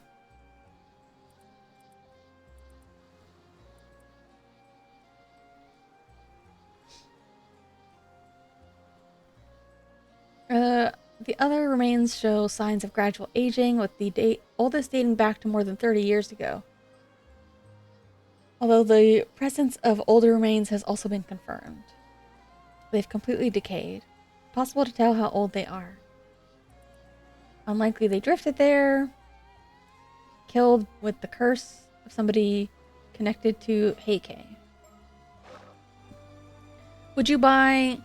Do you guys buy like streamer or VTuber marketable merchandise? I have. I've actually been trying to like stop. I've been trying to hold it back because I calculated how much money I spent on it. This was back when I had a job. I held it back. What's your favorite kind of merch? I'm always a big fan of I love figurines, obviously. And as much as I like Nendoroids, I've never actually bought one. I don't know what it is. I'm always happy to look at them, but I don't have any desire to have them. Yeah, I go through different phases. Like sometimes, not just for VTubers, but sometimes I go through phases of, really liking like key charms and like rubber straps and things like that. Like those are classics. Some people really like buttons and things like that. I don't have any cool like Ita bag. I just I have put it down for now. I used to have this like decorative bulletin board where I hung up a lot of my rubber pins. Rubber stuff like that is good. Acrylic charms always make me so anxious because they can break surprisingly easily. I'm always a big fan of like plushies and stuff like that as well. Like especially if people have like a mascot character. I love things like that. I also have grown really fond of, I've actually bought quite a few acrylic stands, but I'm actually not that fond of them. Because I don't really know what to display them as. But like tapestries and posters and stuff I really like. I love things you can hang on your wall. One of my favorite things that I really like is, not just plushies, not just key straps or anything, but sometimes people have like little miniature plushie straps. Like a very popular one is I think Hololive probably have like smaller things like that too. I know Niji Sanji, they're little puppet figures. They're technically finger puppets and like key straps. But you can technically like put your little finger in them. I really like them. They're actually quite cute. At first, I preferred like much larger plushie things, but these ones have grown on me just for being so small and silly. And you can just hang them up wherever, or if you want to put them on your bag, you can. Or if you want to put them on your finger, you can. They're quite cute. Ah! I dropped it. Sorry. Oh God. Wait, what? Which button did I push? What button did I push? Oh, there. It fell on my numpad. Sorry, I was playing with my puppet. I was playing with the finger puppet and I dropped it on my keyboard. I have it hanging from my desk light.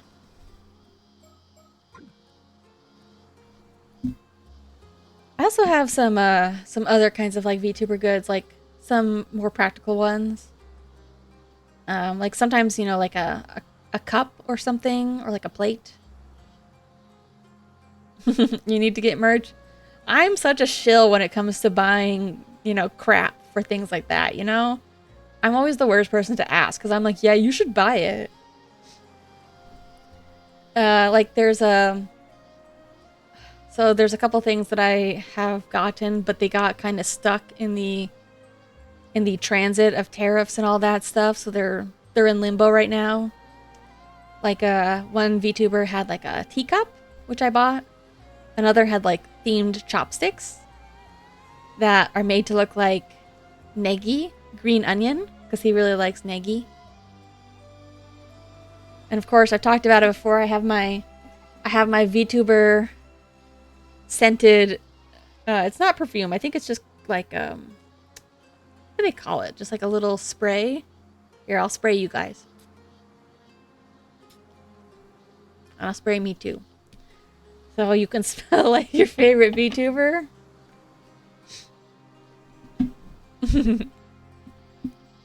No, I'm sure some. I think there are candles too, but sometimes they have like perfumes or little scents or things like that. And it's always interesting. I like to just smell them at my desk. I spritz the microphone just a little bit, and myself.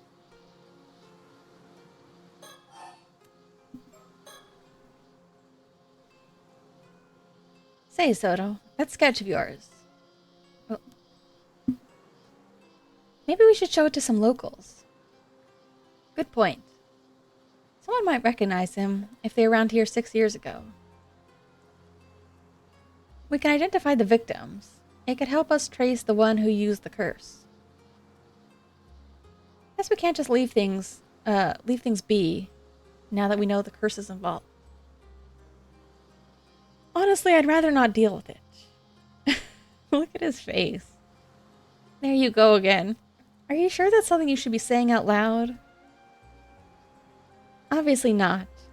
I just want to get this over with and go home. She's just like me. We all know how much you love your home. Ma'am, behind you. Behind me. Oh.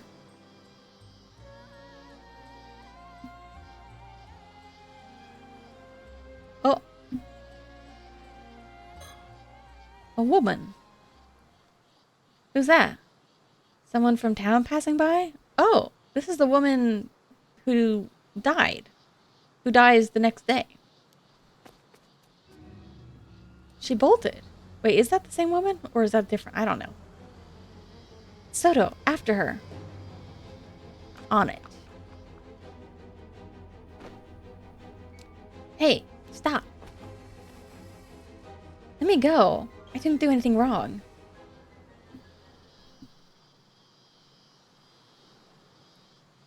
I've apprehended the suspect. Good work. Sorry for the rough handling. Mind helping us out a bit? What were you doing here? Why did you run? What? Don't get smart with me. You're the suspicious ones. Sneaking around and poking into things. You think folks won't be wary with shady types like you wandering around town? I see. Sorry if we gave you a scare. I'll have to get I'll have to be the first VTuber with a branded lean deal. What do you think? I was thinking about, I feel like so many VTubers get into like flavored water kind of stuff like that. I don't know. I think it's why are all these like VTuber like merchandise companies, why do they all have like GG in their name? You know what I mean?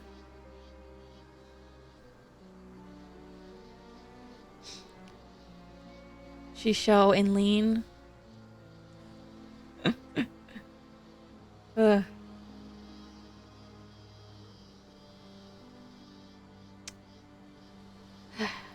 I don't know, man. I don't understand the appeal of, like, I know that some of those companies, they don't just do like their little flavored water or whatever. They also do like things like mugs and whatever, caffeine. But like, why are so many of them like food and drink related? Like, I love VTubers, but I don't think I want to buy like drop shift VTuber related food and drink. You know what I mean? Like, if they have like a little collaboration cafe at an actual food restaurant, that'd be one thing. Or like, there's another one that like makes ramen or something. I'm like, ooh, I don't know how I feel about that. Fancy kitchen knives. I mean, I guess depending on what kind of VTuber they are, it might fit their their theming or whatever. At least that's like a utility thing you can use. I'm just saying, like, I don't know that I want to like order food and drink that I'm going to consume that's going to be shipped to me that's VTuber branded. I don't know, man. A lot of that feels like I know that most of those companies, like I said, they don't just do the food and drink. They also do like a little bit of other stuff like cups and mugs and what's my flavor gonna be? What would my flavor be? I don't know. I was thinking about that earlier when I was talking about perfumes and scents. I don't even know what my smell would be. I don't think I would taste very good. Mermaid flesh flavor.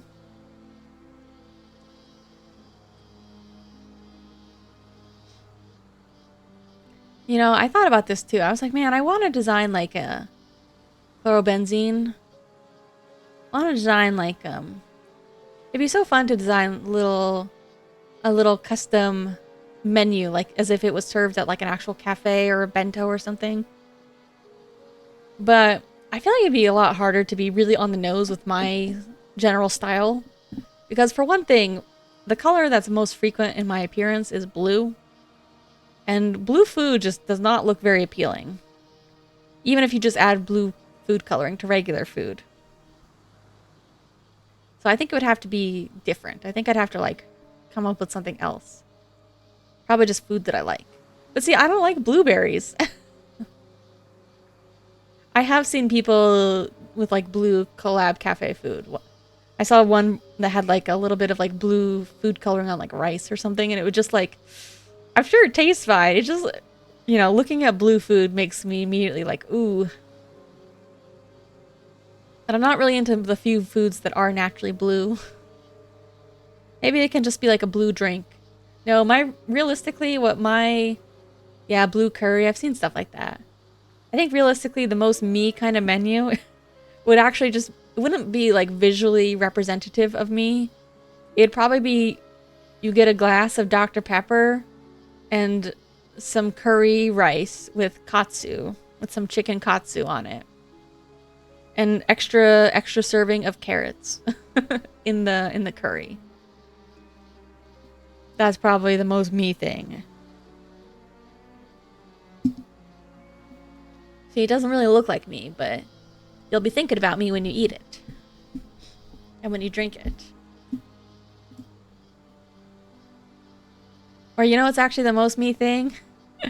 it'd be a glass of Dr. Pepper and a can of chicken noodle soup. Straight from the can. You gotta microwave it yourself. Man, if I could get like a Campbell's sponsorship, that would be something. That would be truly a dream come true. Hell yeah, I love Campbell's chicken noodle soup, man.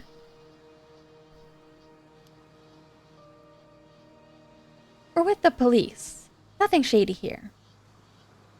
You're with the police? Seriously?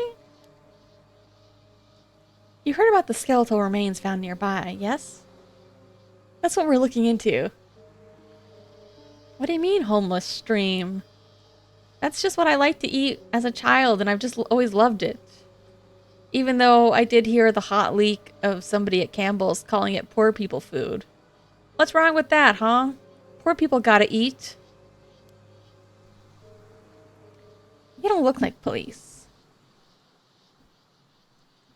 Say, do you live around here? You're so young, Rico. The way you talk, it makes me feel so old.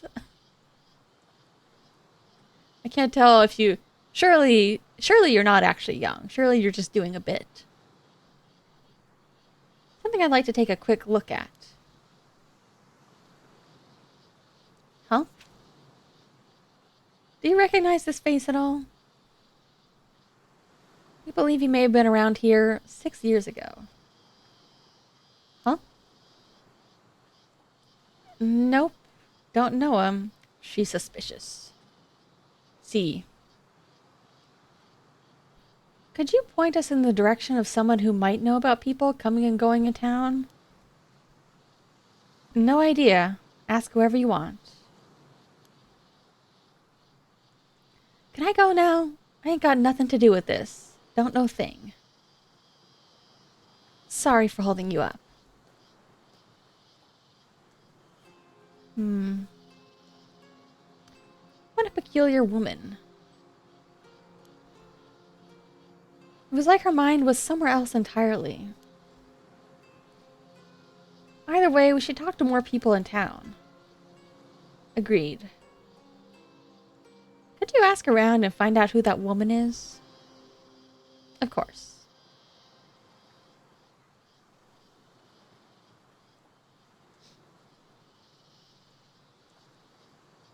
I feel like he's the one who looks a little suspicious. I don't think Miss Shiki here looks suspicious at all. Everybody keeps saying they look suspicious. Alright, let's hear it.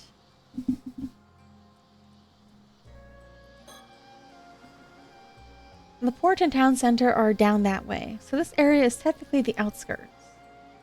It's a quiet town, so a stranger loitering around here would definitely attract attention. That's a good point.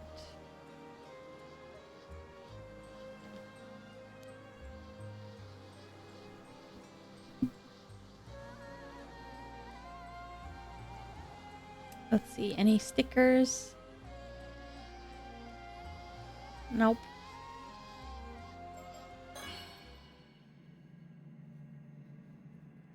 How come I have this ability? Isn't this his ability?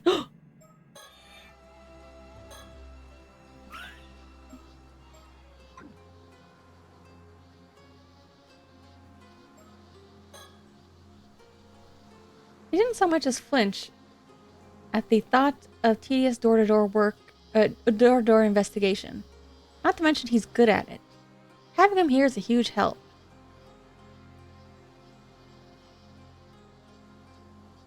Burp? Me? I think I hiccuped. I have like burp hiccup hybrids. It's like, hoop. Oh, burb. Sorry, I misread.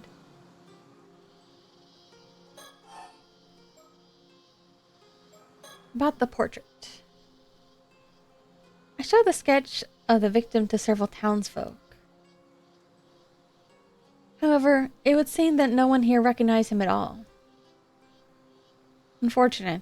I suppose chances are he wasn't around this area to begin with. Guess we'll have to place our hopes on Detective Ide then.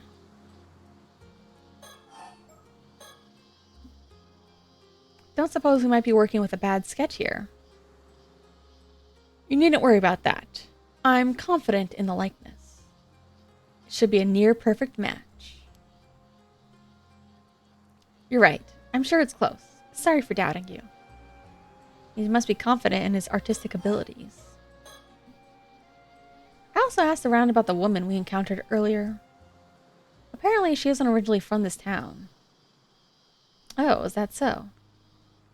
She apparently wandered into town about 5 years ago. She's been living alone in a cheap rental apartment on the outskirts of town ever since. When she first arrived, she had nothing but an old wooden box, which she was clutching as if it was very dear to her.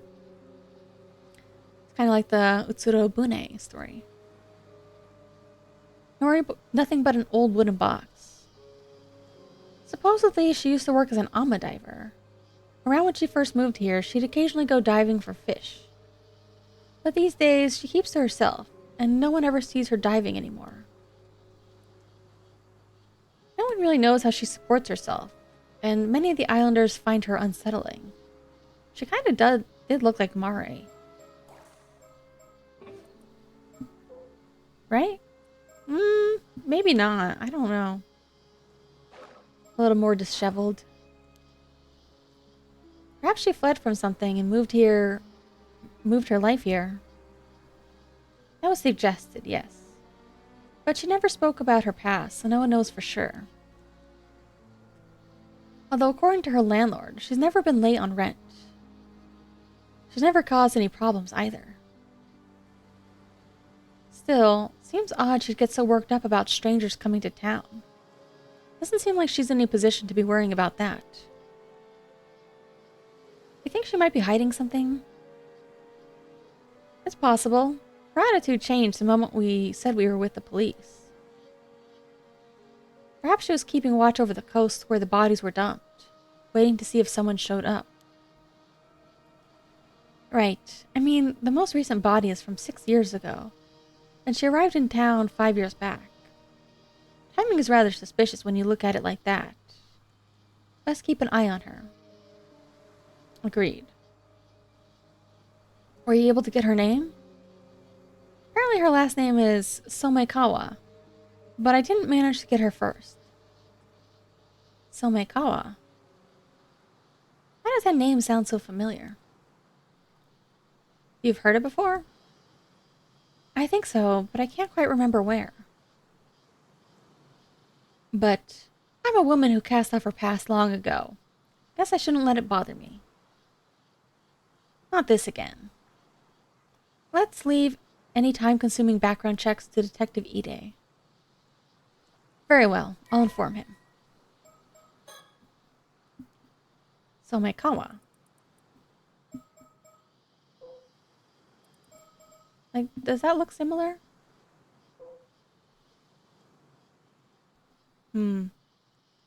5 years ago. Her hair is hiding some of her facial lines, so it's a little hard to tell. But like, if Mare was like 5 years later and much more haggard looking.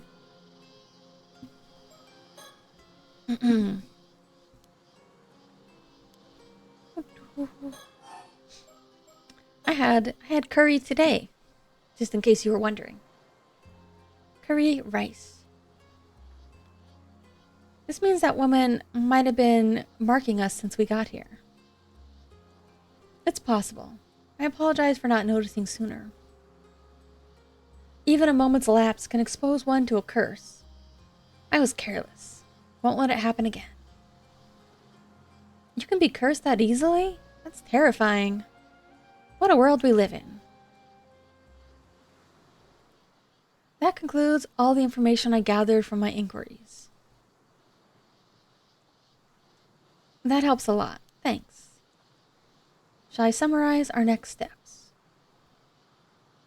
Yes, I suppose we need to do something about all this. Let's see. About the skeletons. Regarding the unidentified skeletons. Until we can identify the victim from the sketch, we have no other leads to move forward. I believe this is best left to Detective Ide's hands. Yes, agreed. I think the same goes for that Somekawa woman from earlier. I'll have Detective Ide look into her. Nice to have someone who we can rely on. Agreed on that end, too. In other words, we can safely leave the skeleton case to him for now. Though we should remain vigilant regarding the curse stones.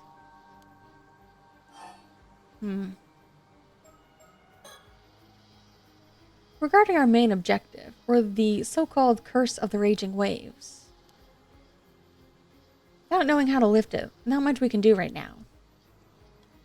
Don't suppose there's a chance you'd be able to break the curse using brute force? You're quite good at that. It's certainly an option if worst comes to worst, but I can't say I have high hopes it would work. Guess it'd be more realistic to try and find some clues about the whereabouts of your ancestor's keepsake instead. Indeed, it is said that item may hold the key to lifting the curse of the raging waves. But even the location of the map pointing to that keepsake has unfortunately been lost to time. Although the map was said to be hidden inside a model of a mermaid mummy. Rumor says it was sold overseas during the Edo period. Didn't, I think Arnav mentioned something about this. Doesn't sound promising. If we can't find it, I guess we're back to trying to break the curse with brute force. But to even consider that route, we need much more intel from the island. Which is why we need to head to Kamishima. And at the very least, advise the locals to evacuate. Hopefully someone of influence there will believe us about the curse of the raging waves. Something wrong?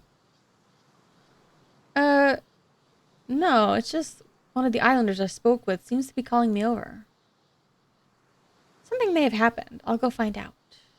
Please do.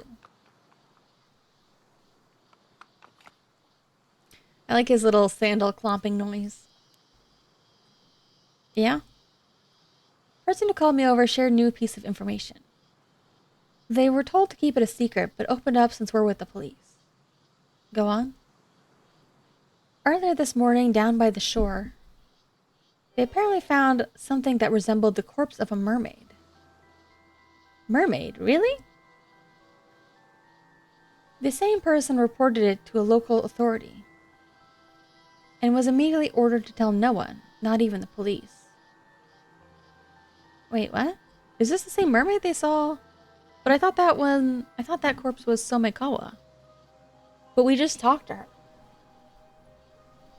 So unless she was already dead. You're kidding me. The local authority then contacted an unknown individual. Soon after, someone came and secretly retrieved the mermaid corpse. Oh, it's a different one. That couldn't be more suspicious, could it? Exactly. They were uneasy about the whole thing, which is why they confided in me. What shall we do? Did they describe what the mermaid looked like? Yes. They said from the head to the shoulders it was human, but below that, entirely fish. So it was not the classic mermaid from fairy tales, it would seem. Only the head was human, huh? They also said it was completely dried out, almost like mummified. The face unrecognizable. But they thought it resembled a local ama diver named Tamiko Suma. What? Apparently she went diving alone this morning and hasn't returned. That's likely what worried the witness the most. That is troubling. Damn it. Just what we needed. More things to deal with. First things first, let's deal with this mermaid story. Come on.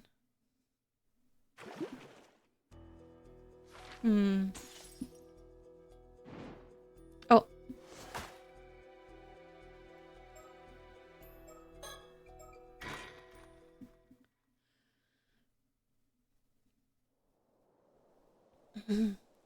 Yamashina Estate.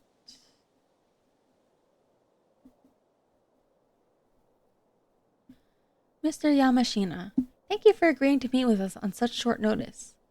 I understand you're a busy man. Not like I have much choice when it's some bigwig from the prefectural police badgering me to do so. So you're Shiki from the Tokyo Metropolitan Police Department. Security Division, was it? Here I thought you were just some housemaid. You sure you're from the police in that getup? Well, I am primarily a housewife by trade, but that's hardly important now. You're also known as Unkakudono. Oh, this is the guy. After hearing so many rumors, it's an honor to make your acquaintance. Yamashina. Rumors, eh?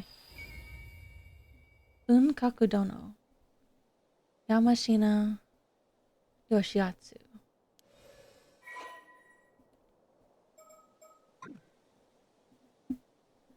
Yes, I hear you've been doing some under-the-table research into immortality.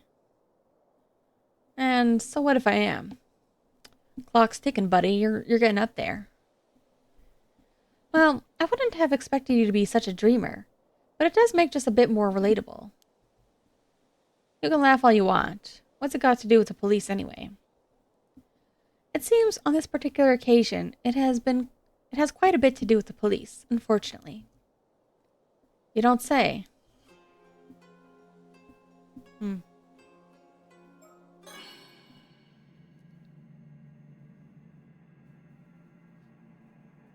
Oh,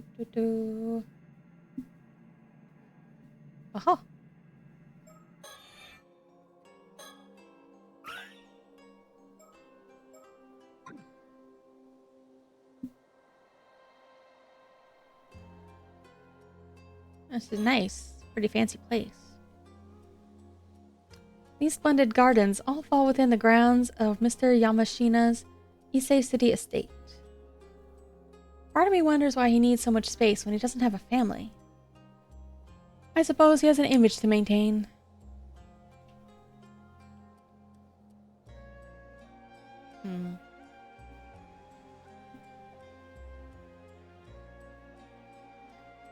Alright, nothing else of note, really. People like Yamashina have a tendency to underestimate me whenever I meet with them alone. Having someone intimidating like Soto with me gets them to take me more seriously. Glad he's here with me today. I'm amazed we were able to get an appointment with him this quickly. Thanks to Detective Ide. It would seem he's quite the capable fellow.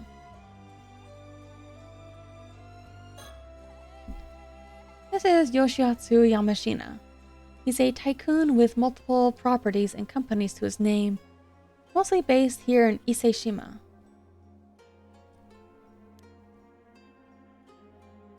He's long been rumored to being involved in various shady dealings. Special Investigations has also had an eye on him for a while now, but they haven't managed to find any concrete evidence so far. Seems he has a knack for pinning the blame on his subordinates before finding a way to slip away. Needless to say, he and the police are quite familiar with each other by this point. Though I don't doubt he has local police chiefs and politicians under his thumb behind the scenes. No need for me to get involved in all that. I'll be satisfied as long as I get the information we need from him. Apparently he wears the crested hakama every day. Not exactly casual wear for most people. Wearing something like that in this summer heat, that's commitment to keeping up appearances. I mean, she's dressed quite warmly too. She's got like a proper kimono on and like a little kimono coat over it too. I'll get straight to the point. I believe you took a mermaid corpse into your possession this morning. What? The corpse is linked to an ongoing case. We came to ask you to release it into police custody. No idea what you're talking about. Of course, you'll get something in return. We have some information I'm sure you'll find quite profitable in exchange. Like I said, no idea what you're on about. If that's all you came here for, then scram. Oh, pity. Really thought you'd be interested in what we had to share. Assuming you really are interested in immortality. I suppose we barely know each other. Only natural you'd be wary of our intentions. What do you say to a little chat to get to know each other better, Mr. Unkaku Dono?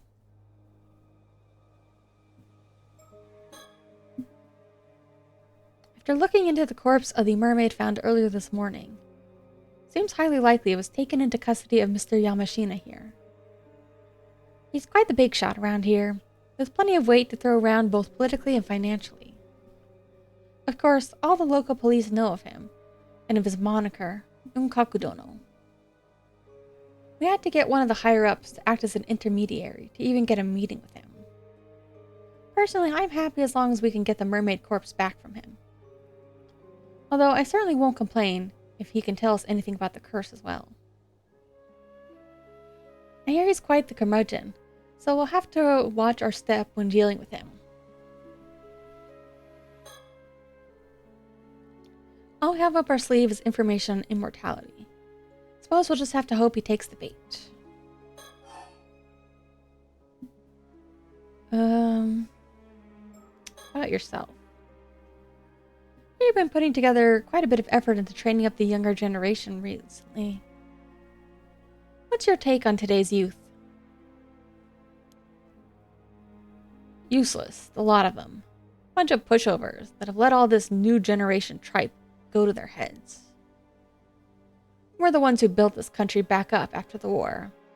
But they're out there strutting around like they own the place. Far too big for their own britches. My, what a scathing review. Would our resident member of the new generation like to comment at all? His eyes. Please don't call me that. You've been searching for a successor, though. Given your strong opinions on the matter, I take it that you're struggling? Though, I can see why that could lead to the desire for immortality. After all, there's no need to cede your legacy to someone else if you can remain at the reins yourself,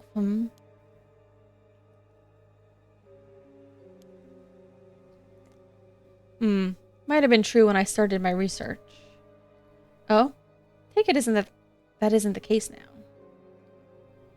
I'm no spring chicken.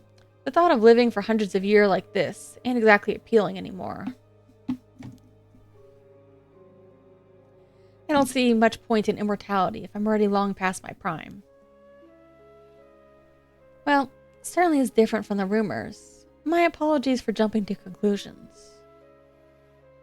You have my wholehearted agreement that immortality doesn't necessarily bring happiness, though. I keep wondering, I couldn't tell if that was a specific kind of shading of maybe her neck muscles or something. Or does she actually have a mark on her neck? Here, my big head's in the way. Right? I kind of noticed it before, but at a distance it just looked like maybe a bit of I don't know, shading around some muscles or something. Let me clear one thing up while we're at it. I've already decided on my successor. Oh? Turns out the perfect candidate was right under my nose the entire time. I haven't told them yet, but they're a sharp one. They'll do a fine job. Is that so? I'm glad to hear it. I suppose that would mean you no longer have any need for immortality, hey? Who said I wasn't still interested? Simply has nothing to do with my successor. I still intend on continuing my research, for medical advancement, you understand. Think of it as doing my bit for society. You lot are always quick to assume the worst of whatever I do. How about you mind your own business for a change? Well, not much we can say to that. We'll have to try to be more discerning from now on. Oh, wrong one.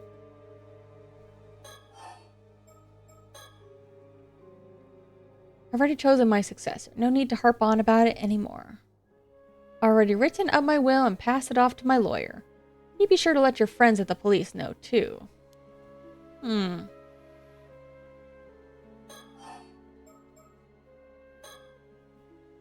By the way, you're obviously not just some run-of-the-mill cop. Who are you? I believe I mentioned when I introduced myself. I'm just a simple housewife. Likely tale. Whoop. Plus that fellow next to you. He's got a strange air about him. He's no ordinary person, is he? How observant you are. I suppose you could say that, yes. Doesn't take a genius to see it. One of them phony psychic types, are you? Phony? Who are you calling a phony? Yeah. Hit a nerve, did I? There are far too many of your kind around lately. Cozying up to those in power by feeding them a bunch of nonsense. Liars and cheaters, all of you. You seem to have quite the chip on your shoulder about this, Mr. Yamashina. Don't know if it's because of this occult craze going around, but I've seen far too many folks get taken in by that tripe. That Wakamura over on Kameshima is one of them. Talk about a waste of potential. Wakamura? Wait, what does he mean? Does he mean phony psychic or just getting into a cult craze? Can't say I care much about who you two are. You going around with some phony psychic tells me all I need to know. How dare you? Soto, calm down. He can think what he wants. Curse him, Soto. Hit the curse button. What about Wakamura? Who might this Wakamura be? He's one of my proteges. He's the one currently in charge over on Kamishima.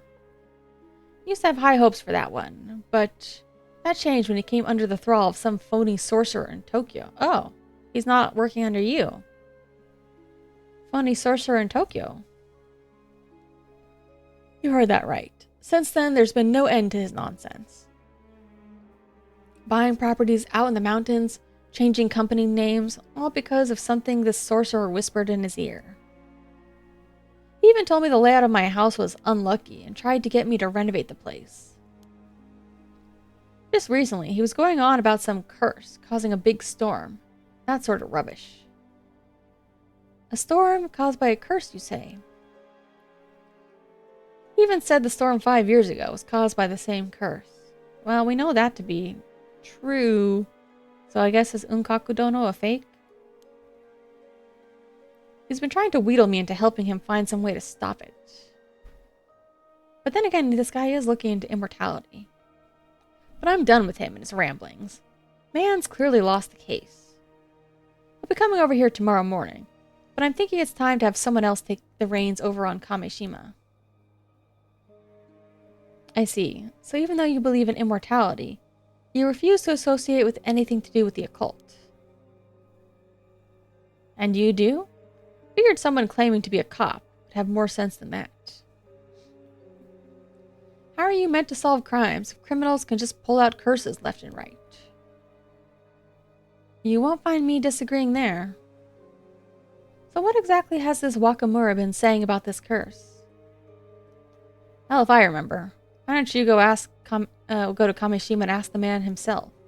Or yourself. Maybe we will. Thank you for the information. Is there anything you can tell us about this phony sorcerer this Wakamura is so devoted to? Wakamura went on about how there's some big shot who appeared on TV. Never heard of him. As I said, just ask him yourself. Of course.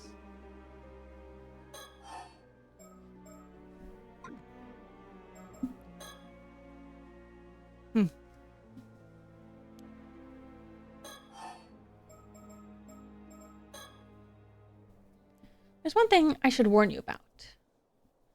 Eating the flesh of that mermaid you found won't grant you immortality. What would you know about that? Well, you know, one hears all sorts of things in this day and age. I don't know where it came from, but there seems to be a legend that eating mermaid flesh will grant one immortality. All I wanted to say is that's just that, a legend. It has no basis in reality at all. How can you be so sure? Just think about it. If that legend were true, wouldn't it be strange that no confirmed immortals have ever been found? Who's to say they aren't just living and hiding? The legend of Yaobikuni is passed down in over 100 places across Japan, yet not a single verifiable immortal has ever been found to show for it. You mean to say all those legends were fake? Please. If even just one of those tales is true, there's always a chance there's an immortal hiding away somewhere. I see. You really are quite the dreamer, aren't you? Huh. Figured you were trying to bluff me out of that mermaid corpse for some reason or other. Now I'm sure of it. That thing's hiding some sort of secret, isn't it? Something you don't want me to find out.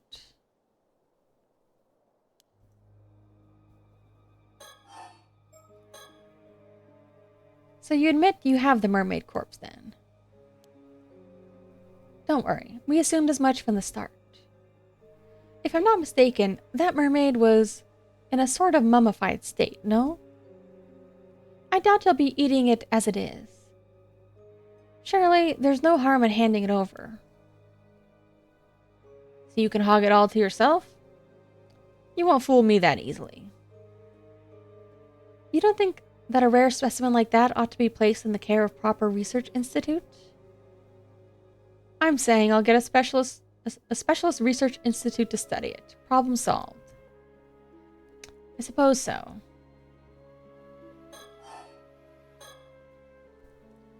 Make sure that mermaid gets studied properly. Don't you worry about it. Okay. By the way, you're quite well connected around these parts, if I'm not mistaken. Doesn't have anything to do with what we came here to talk about. I was wondering if you happen to recognize the person in this sketch. Seemed he lived on the Ise-shima area around 6 years ago. Nope, never seen him. I assume you heard the news about the old human bones found in the seabed? This is the sketch of one of the victims for that case. You sure you have no idea who it could be? First I've heard of it, actually. Got no interest in that. Got no interest in things that have nothing to do with me.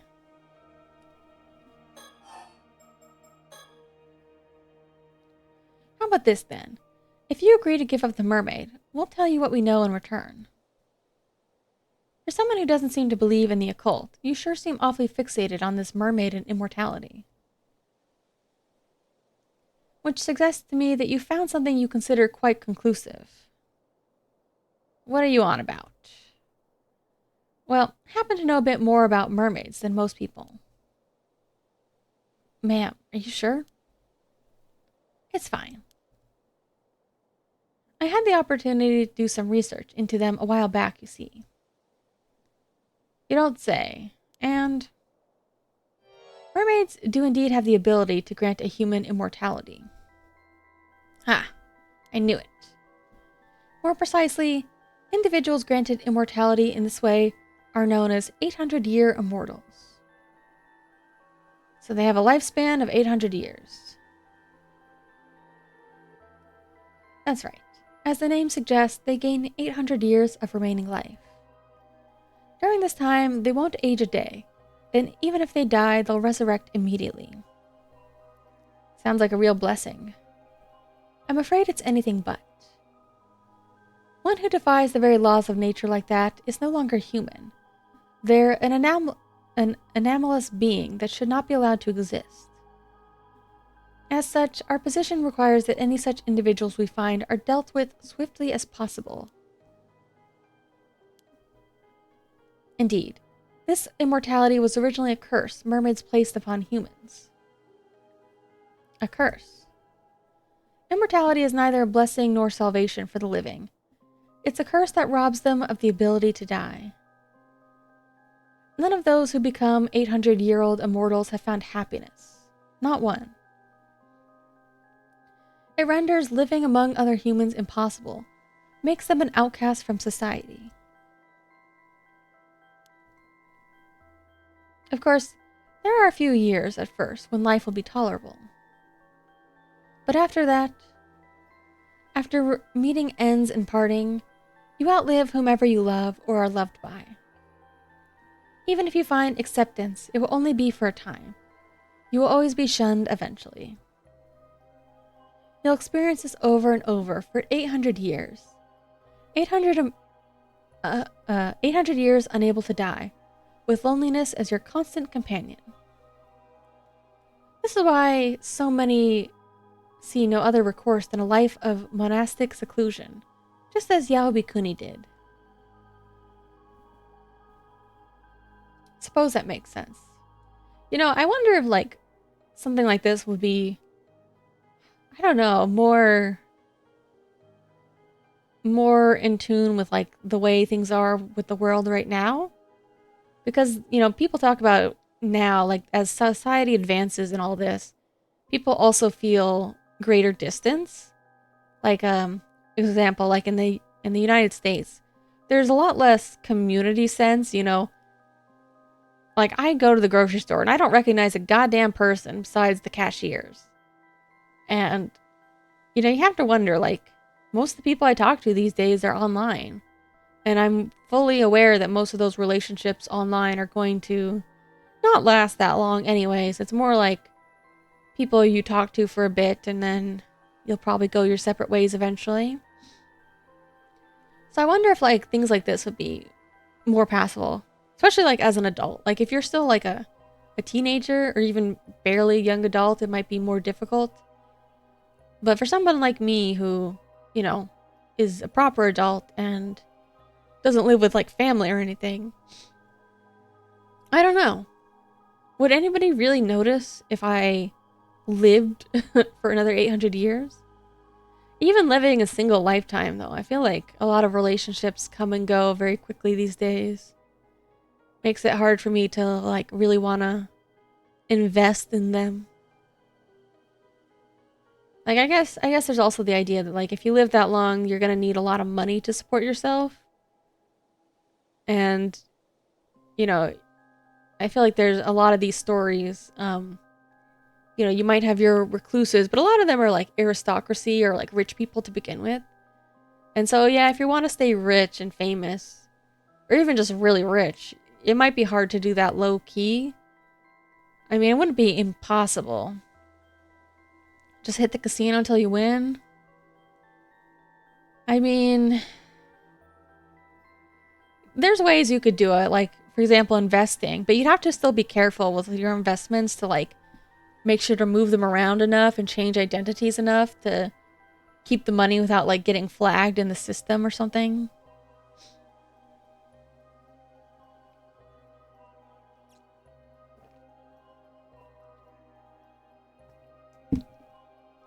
I don't know, would you? The more I'm thinking about it, the more I'm like, you know what? I don't know if I would take 800 years. Maybe just an extra 100 years at my current age before I get too old. Too old to be loved. You know, I kind of feel like maybe as somebody who's like, you know, still between jobs and struggling with stuff like this, I kind of already feel like I'm in this like weird transient state where, you know, I find myself sometimes wishing like, oh, I wish I could stop time. So I'd have all this time for stuff. And then I realize I'm like, I'm kind of, in a way I do feel like I'm already frozen in time, but I'm still aging, you know? Take 800 years just to mess with people? I don't know. It's hard to imagine what the world would be like in 800 years, though.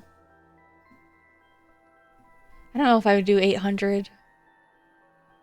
But it'd also be nice to not have to worry about aging past a certain point, you know? Life gets pretty hard once you get old. Like I understand now why people are so obsessed with not wanting to age. Not just physically, but I don't know. It's just, I mean, there's a physical that's looks and then there's physical that's health, and it's just very difficult.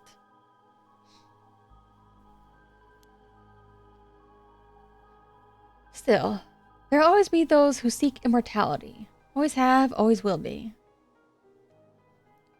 You think so? I, for one, struggle to see the appeal. In any case, there are certain conditions that must be met for this curse of immortality to be effective. Eating a mermaid's flesh alone isn't enough to make you an 800-year immortal. Oh? What exactly are these conditions? Sorry to disappoint, but I'm not aware of the specifics there myself. But I can say this much, at least. The mummy you have in your possession is no mermaid. Huh? Bullshit. Ain't no way that thing's anything other than a mermaid. What I mean to say is that mummy is a different being from the mermaids who wield this curse.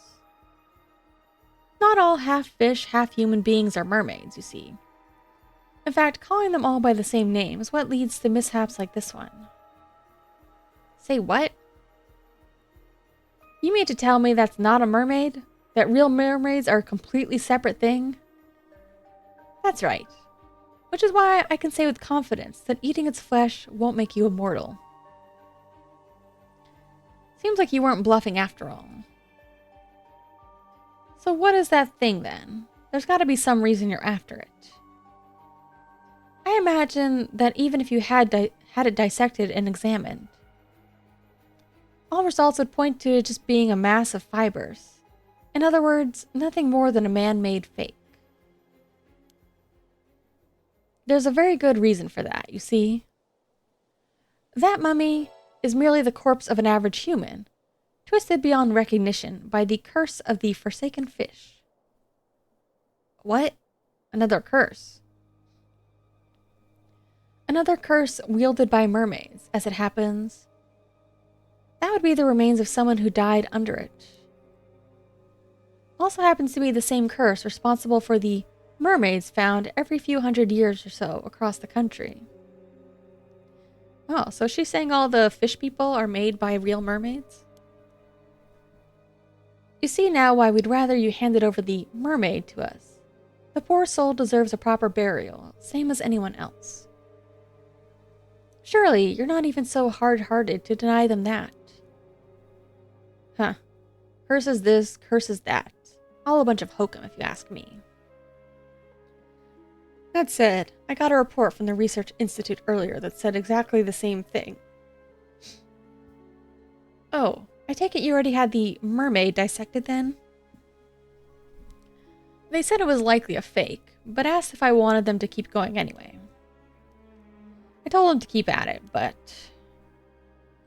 It should be clear now that you have nothing to gain from researching that corpse. Least of all, information on immortality. Won't you consider handing it over? Of course, we could always take you in on charges of abandonment and desecration of a corpse. Alright. Have it your way. I'm glad you come around. Thank you for your cooperation.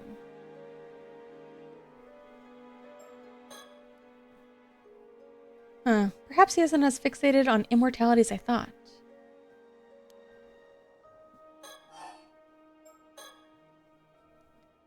I'll give you the damn mermaid. In exchange, I want you to tell me one thing.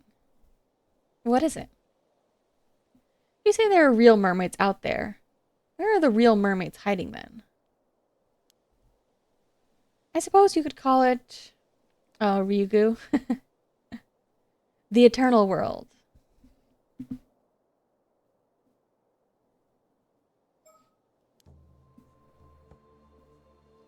The Eternal World. Mermaids are not creatures of this world, you see. Their original home is Ryugu, the domain of the sea god. Ryugu? How do you get there? Sorry to say that Ryugu's doors are only open to the dead. Going there is impossible for a living human. You could claim anything with a fairy tale like that. All sounds like hokum. That said, the entrance to Ryugu is said to lie somewhere in the Ise Sea. There have been numerous sightings of mermaids crossing over to this world in the area's long history. Which is why Ise Bay also has its share of mermaid legends too. Now that you mention it, I've heard one of those stories. Some old tale about mermaids being found on some long island called Taishima or something. What? Wait a moment. Where did you hear that story? Caught your interest, have I? Looks like the story has merit to it after all. I was simply surprised, that's all. It's not a name I've come across in any historical record. It's just something I heard from one of the young ones I have out there looking for mermaids. See, seems like you got a capable young hand. I don't suppose it'd be possible to meet with this individual. Nope, not happening. Unless you're willing to spill the beans on everything you know about mermaids. Every last bit of info. Maybe. Then, just maybe, I'll consider it. It clears you're no ordinary housewife, after all.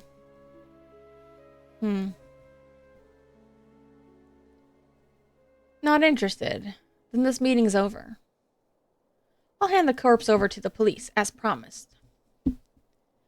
But don't think I've given up on mermaids or immortality.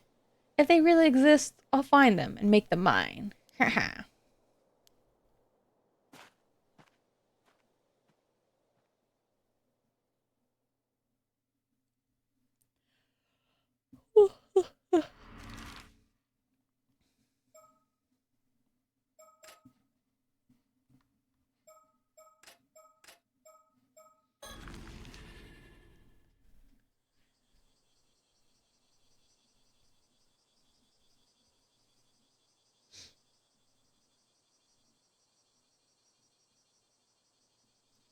Oh, there you two are. Sorry for calling you out here when you're busy. Figured it'd be best to give you the rundown on our findings as soon as possible. No problem. Go ahead.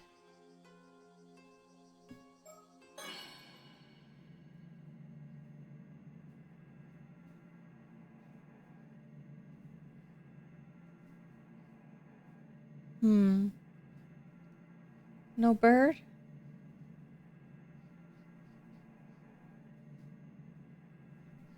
No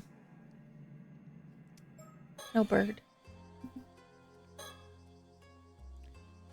It's Kameshimaru. Poster advertising Kameshima. Something about it catch your eye?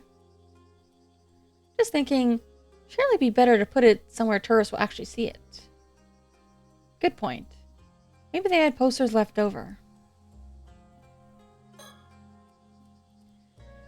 It's a nice place. Great tourist spot, too. I recommend it.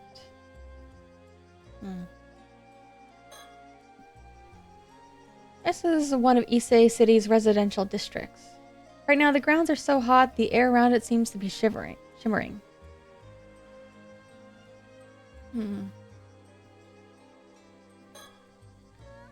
Despite the heat, Soto looks as unruffled as ever.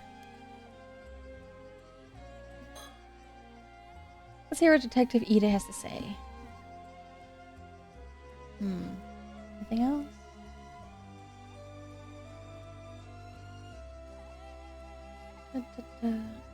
Nope. Wondering about my suit, are you? It's a cheap old thing. Sorry I don't have anything more presentable.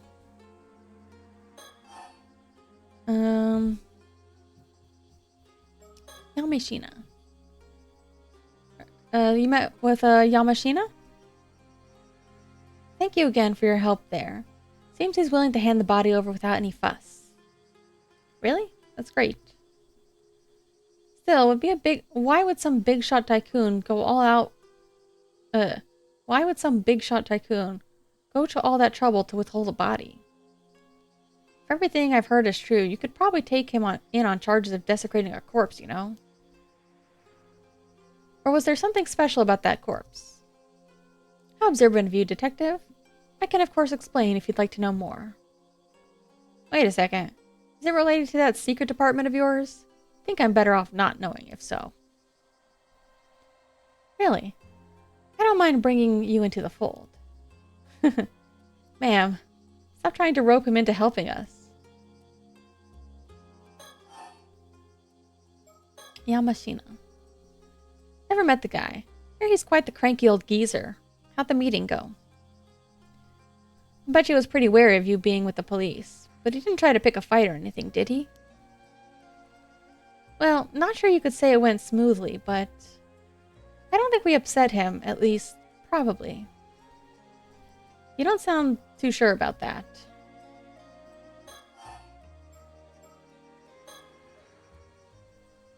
Right, that's exactly what I wanted to talk to you about. So, I got all hands on deck to go around asking about that sketch you gave. We finally found someone who recognized the victim. That's great news. The person who recognized him was a housewife in her 20s who lived in Kumano 7 years ago. Apparently the sketch looks like some 19-year-old she knew who left the village to go to the city. 7 years ago, he was 19 then. From the sounds of it, the guy had no relatives to speak of. Left the village with nothing but the clothes on his back. She doesn't know what happened to him after that. I see. That would make him a young man with no relatives, who left his hometown behind 7 years ago. Did we get a name for our mystery man? Sure did. His name was Kippe Ikoma. Kippe Ikoma. I looked him up in the residence registry. It does look like he moved from Kumano to Issei City 7 years ago. Seems like he doesn't live at the place he put as his address anymore. That's unfortunate. I checked in with the apartment's landlord, and it would seem about 6 years ago. Landlord had his contract terminated after he failed to pay both his rent and returned to his apartment for several months straight. Landlord didn't put a search request or anything, so that's where the trail ends, I'm afraid. Huh.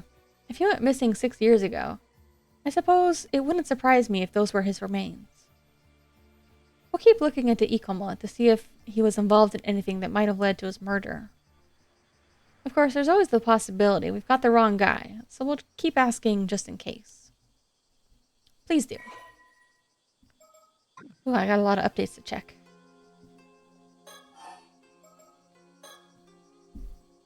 The woman we spoke to said the sketch was really accurate. No doubt in her mind it was Ikoma. Well, that accurate. I'm sure we got the right person. Still, how did you make that sketch? There was nothing left but the bones. A small, attention to detail that I like about the fact that these sprites are often just, flipped depending on what side of the screen they're on, is that they make sure to change, certain features, make sure the kimono folds in the right direction each time, whether they're facing the left or right. And also her, neck mark isn't visible on this side. Well, let's just say it's classified for now. Right. Guess that means we shouldn't pry any further.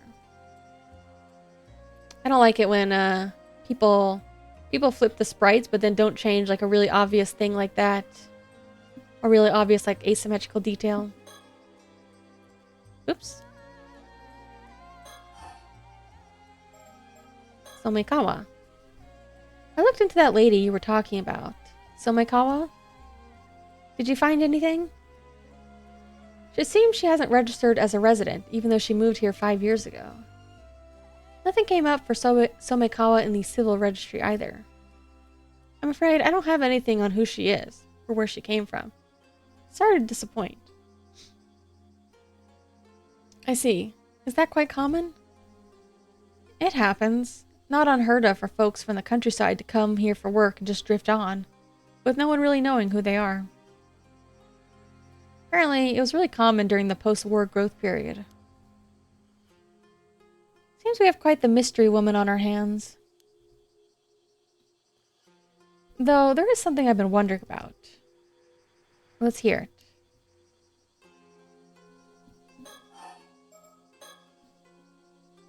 You have some idea who she might be? Well... Have you heard of the Kamishima Southern Sea disaster? It was a big maritime disaster that struck 5 years back. I have, yes. One of the victims of that disaster was an ama diver and housewife from Kamishima by the name of Mare Minakuchi. It seems her maiden name was Somekawa. So our mystery woman shares a surname with the maritime disaster victim? I'm impressed you managed to dig that up. See what I tell you. I wonder, though, if, being related to mermaids or immortality also gives you amnesia, or if she's intentionally hiding who she is. I already looked into that Kamishima disaster because of the skeletal remains, so it was a happy coincidence, if anything. So you thought they might be related, too. Glad it wasn't just me. Seemed like the bodies of those disaster victims were never found in the end, which got me thinking. Are you saying... Yep. I was thinking Mari Minakuchi could have survived the disaster 5 years ago. You think she moved to Ichika and started going by her old name of Somekawa again? That's right. What do you think? Seems like a long shot, but maybe? But if that's the case, why would she have stayed in Ichika for 5 whole years without thinking to contact her family? Maybe she lost her memories in the disaster. Right. If she only had her old memories to rely on, it wouldn't be that odd if she went back to using her old name. I was thinking that because of Sato. Sato didn't have any memories either. Surely her appearance would still be the same, though. Difficult to imagine no one recognizing her for 5 whole years.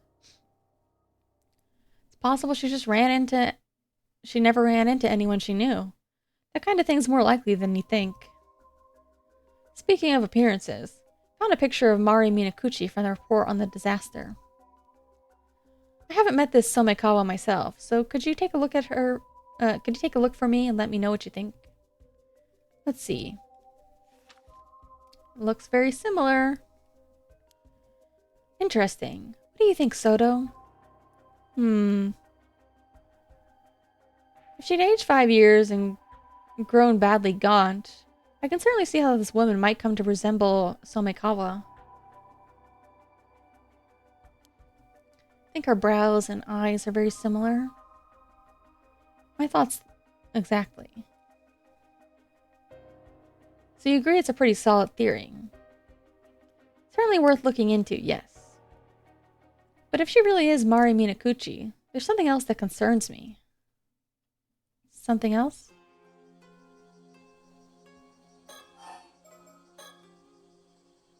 Just from what I've heard.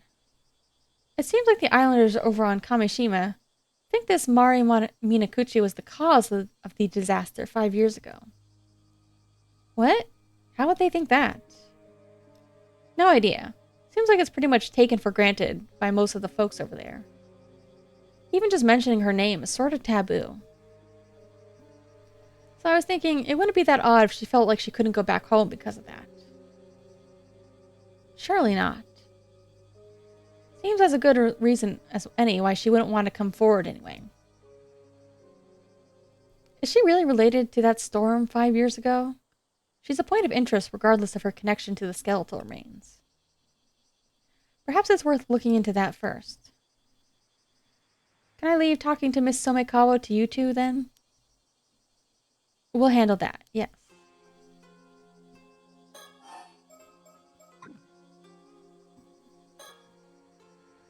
Let's hear what Detective... Oh, okay. People believe Mari Minakuchi called forth the Curse of the Raging Waves 5 years ago, do they? Didn't expect the Curse of the Raging Waves to come up here of all places. Wait. That's it. I remember now. The sole survivor of Taishima. His surname was Somekawa. Wait, what? Taishima? Survivor? Was there something else about Somekawa? Wooden box? Surely that'd be too much of a coincidence. That's all I had to report. 800-year immortal. Person who's gained an 800-year lifespan after being cursed by a mermaid. Someone who ingests part of the body of a mermaid that meets certain conditions will be cursed and become a being known as 800-year-old immortal. Once cursed, the individual's own body is lost, and a provisional body is reconstructed using the parts of the mermaid ingested as a medium. Their soul is then transferred into this provisional body, which they are able to control as if it were their own, with their own consciousness presiding over both their soul and body from the head.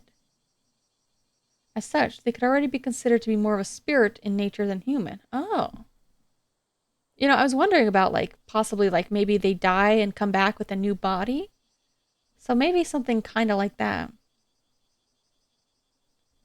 Provisional body reconstructed using the parts of the mermaid ingested. If the individual is fatally wounded or contracts an illness that results in death, their body will instantly be restored to its default state, allowing them to revive. In the events they lose any body parts, their heart will treat the largest remaining part of them as their main body, and regenerate any lost parts from there, with the removed parts subsequently vanishing. This even concerns the event that the lost body part is the head. However, these individuals heal from non-fatal wounds at an only slightly faster rate than their bodies would be capable of naturally. As these people feel physical sensations and pain to the same extent as they would have in their original body, it is extremely difficult to tell whether an individual is an 800-year-old immortal or not unless they die, even for the individual themselves.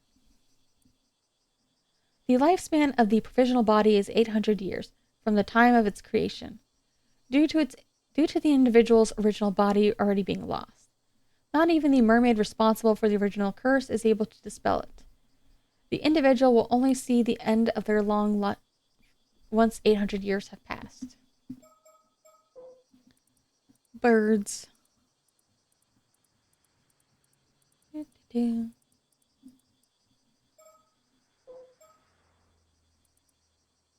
Toba seabed skeletons.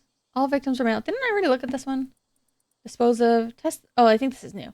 Testimonies indicate that the individual in this sketch resembles a youth by the name of Kipe Ikoma, missing 6 years ago. No relatives.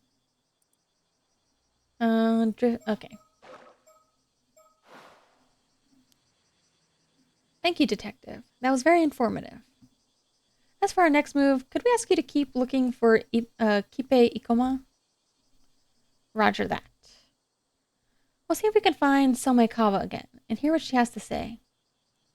Unfortunately, it looks like our trip to Kameshima will have to wait until tomorrow. So it seems. You had business on Kameshima too? That was actually our original reason for coming here, yes. But now we've gotten caught up in all this troublesome business, so it looks like our dealing with that will have to come first. Here I was hoping to get this over with as soon as possible, so I could get back to my home, to my husband. You sure are devoted to your husband. Oh, very much. Though I do worry, as he never eats properly when I'm not around. In any case, please do get in touch if you find anything else of note. Even if it's just something out of the ordinary happening. Anything could be of help. Will do. Though you're kind of making me worried something might actually happen now. I'd certainly prefer if it didn't. Anyway, we're counting on you, detective.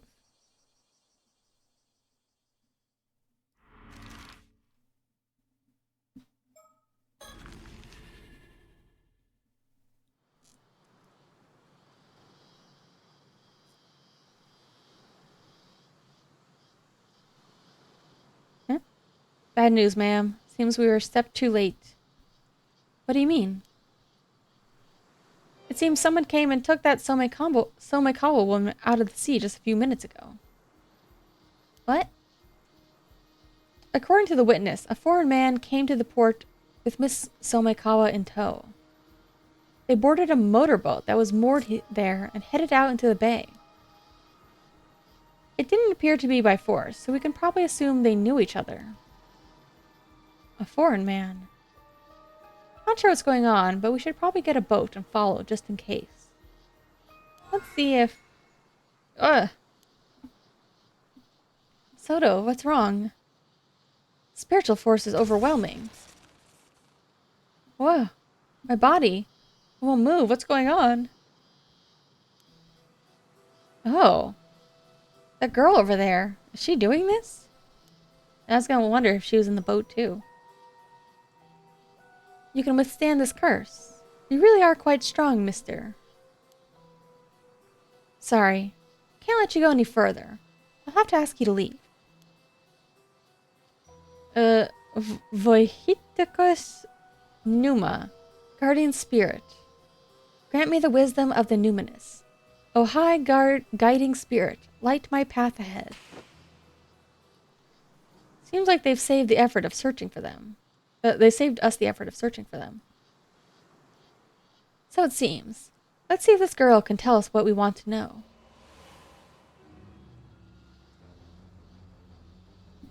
I think we can take down a child. Alright, LARP battle. Who are you? I could ask the same of you. What do you want with Miss Somekawa? So you know who Miss Somekawa is, do you? Maybe. What's it to you? Ma'am, this girl's spirit sense is extremely potent, but she lacks experience. She seems hesitant to employ curses against people. If I have an opening, I can use my curse of binding to restrain her. Usually it's too risky to use on an ordinary people, but that shouldn't apply here.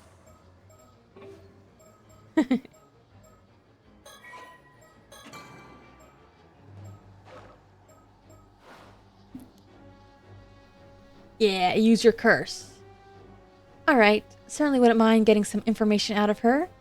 So this is as good an opportunity as any. Psychic battle from South Park? I don't know what that is, but I can imagine. A good LARP battle. It's like those people who think that they really have, like, key energy that they could shoot at people, like a DBZ or something. I'll see if I can get her to lower her guard. When she wavers, I'll signal for you to use the curse of binding. Sound like a plan? All right. On your signal. Press the use curse button. Hell yeah, we got curses back. To use it, you only have 3 chances. Oh. So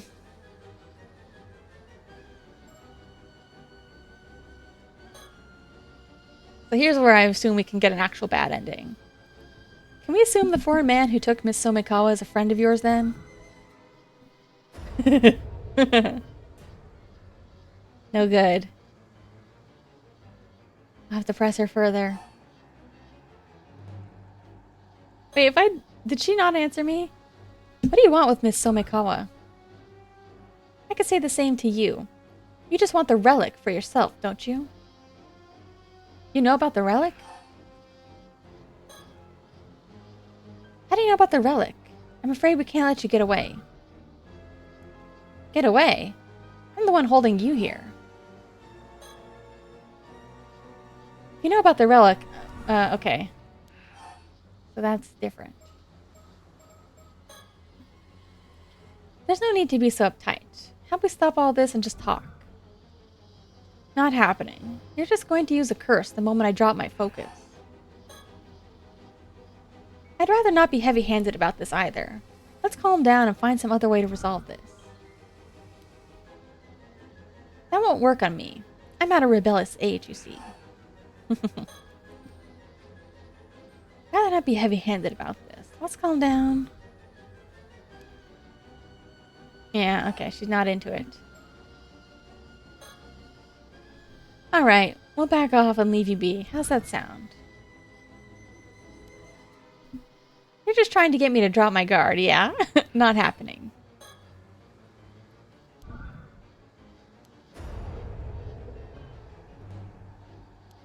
Darn. It was worth a try.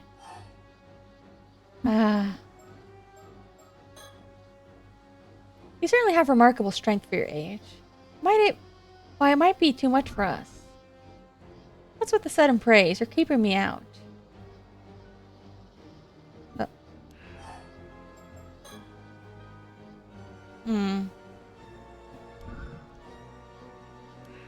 Is that the one?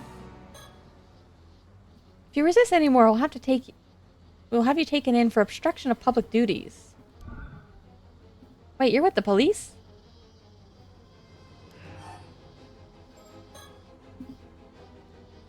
Despite appearances, yes. Defying us could net you quite heavy punishment. You see, you must be from the paranormal affairs. I missed my chance.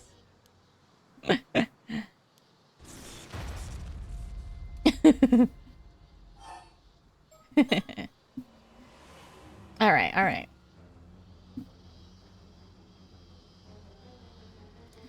Alright, psychic battle. Let's go.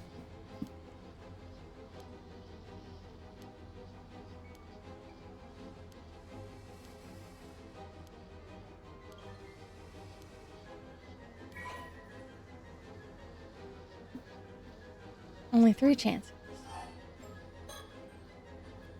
If you resist anymore, I'll have you taken in for obstruction of public duties. Is this the time? No. Despite appearances, yes. Defying us could net you quite the heavy punishment. Paranormal affairs. I definitely can't do what you say. What? Why not? You've got quite the nerve standing up to us, despite knowing where we're from. I don't think you'll get off lightly for this. Threatening me won't get you anywhere. You can't arrest me unless it's an emergency, right? Oh, okay. Can we assume this foreign man who took is a friend of yours? What do you want with her? You just want the relic. Paranormal affairs. No idea what you're talking about. I suppose this is the trouble with secret departments. She just said she did know. What a bother. You're also with Paranormal Affairs, then. No idea what you're talking about. I see. Quite strong.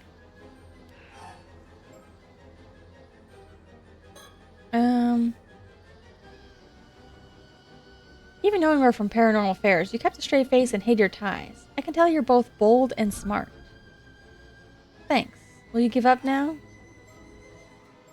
Wait, let's try a question again. But you need the relic yourself, so you're unwilling to cooperate with us, am I correct? If that's what you think, can you give up already? Alright. Maybe we should try it without giving up. Or without using our curse.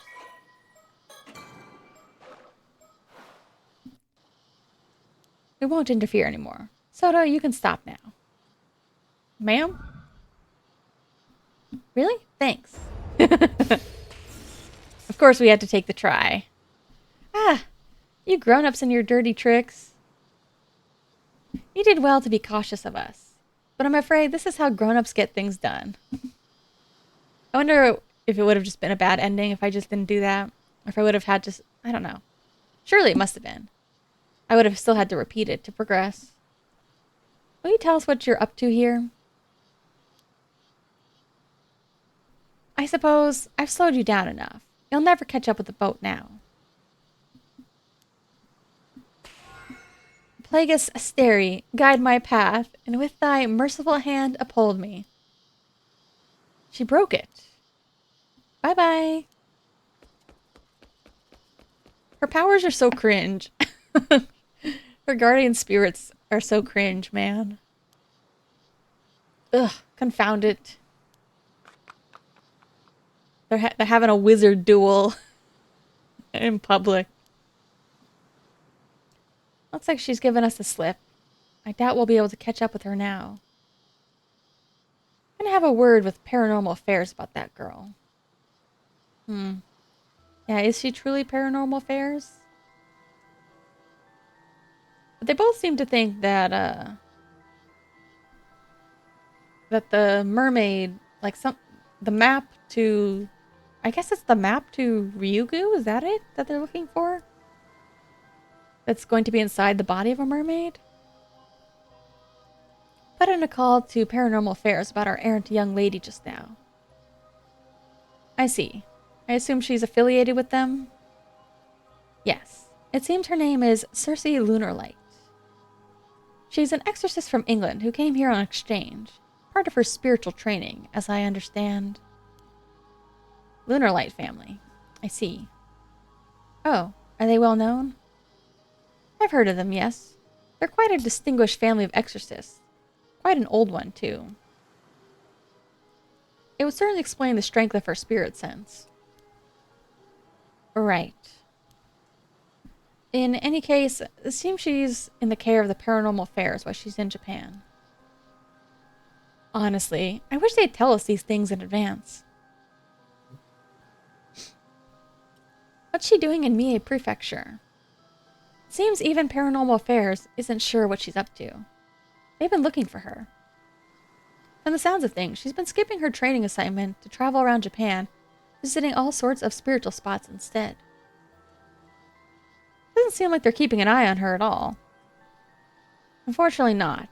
They asked me to tell her to return to Tokyo at once, then when we see her next.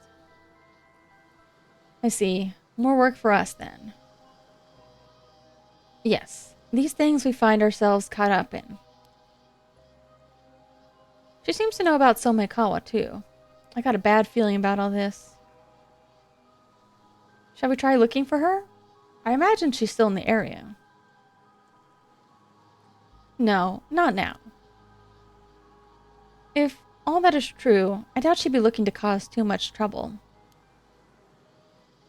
Besides, I'm sure we'll run into each other again eventually. I think that's enough trouble for one day. Let's call it a day. We'll head to Kamishima first thing tomorrow. Understood.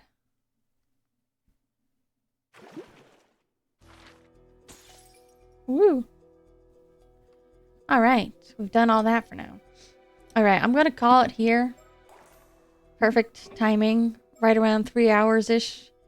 And I cleared the housewife. Or at least what we have of her so far. So, Mare Minakawa... not Minakawa. Minakuchi was alive. But now she was found as a mummified mermaid again? From my understanding. So she was alive in secret those 5 years. Or maybe she just forgot who she was. Now she is likely dead again. But what if she's not actually dead again? What if that's a decoy body? I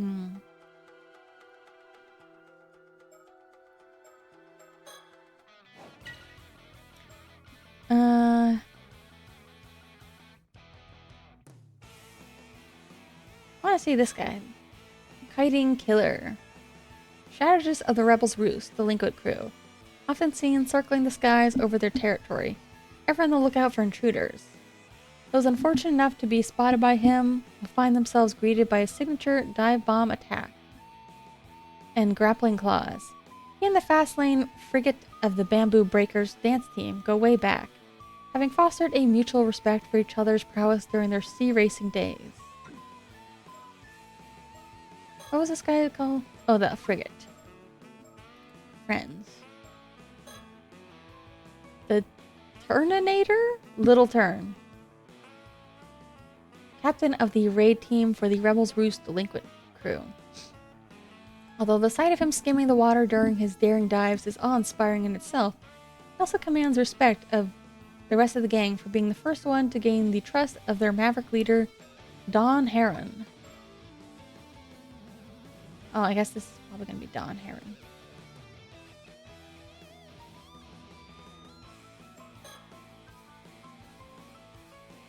Cloak and Plover, one of the many birds inspired to join the Ocean Outlaws hooligan gang by the commanding presence of its leader, Albatross Boss, best known for his ability to quickly blend into the background, so much so that no one is entirely sure when he joined the gang.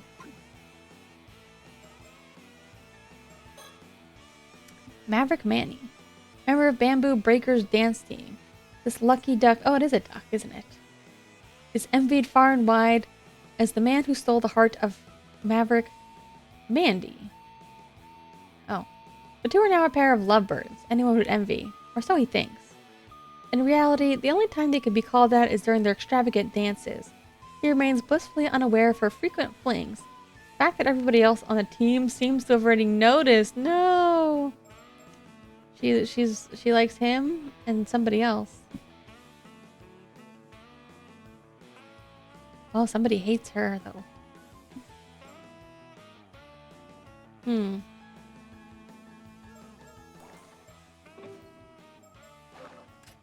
Oops.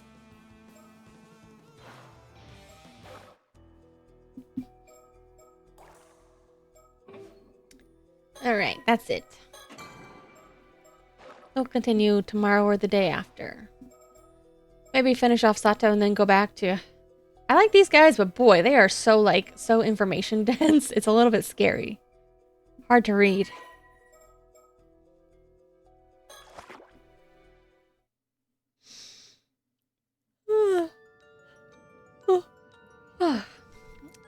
Thanks for stream. Thanks for also stream. Thanks for watching.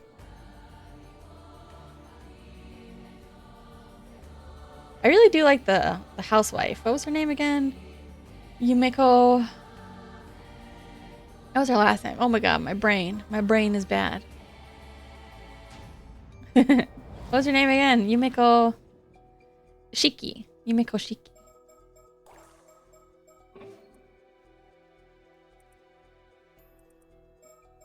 Oh, this guy's new.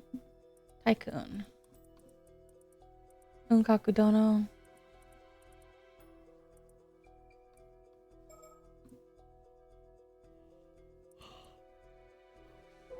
Soto Kiryu.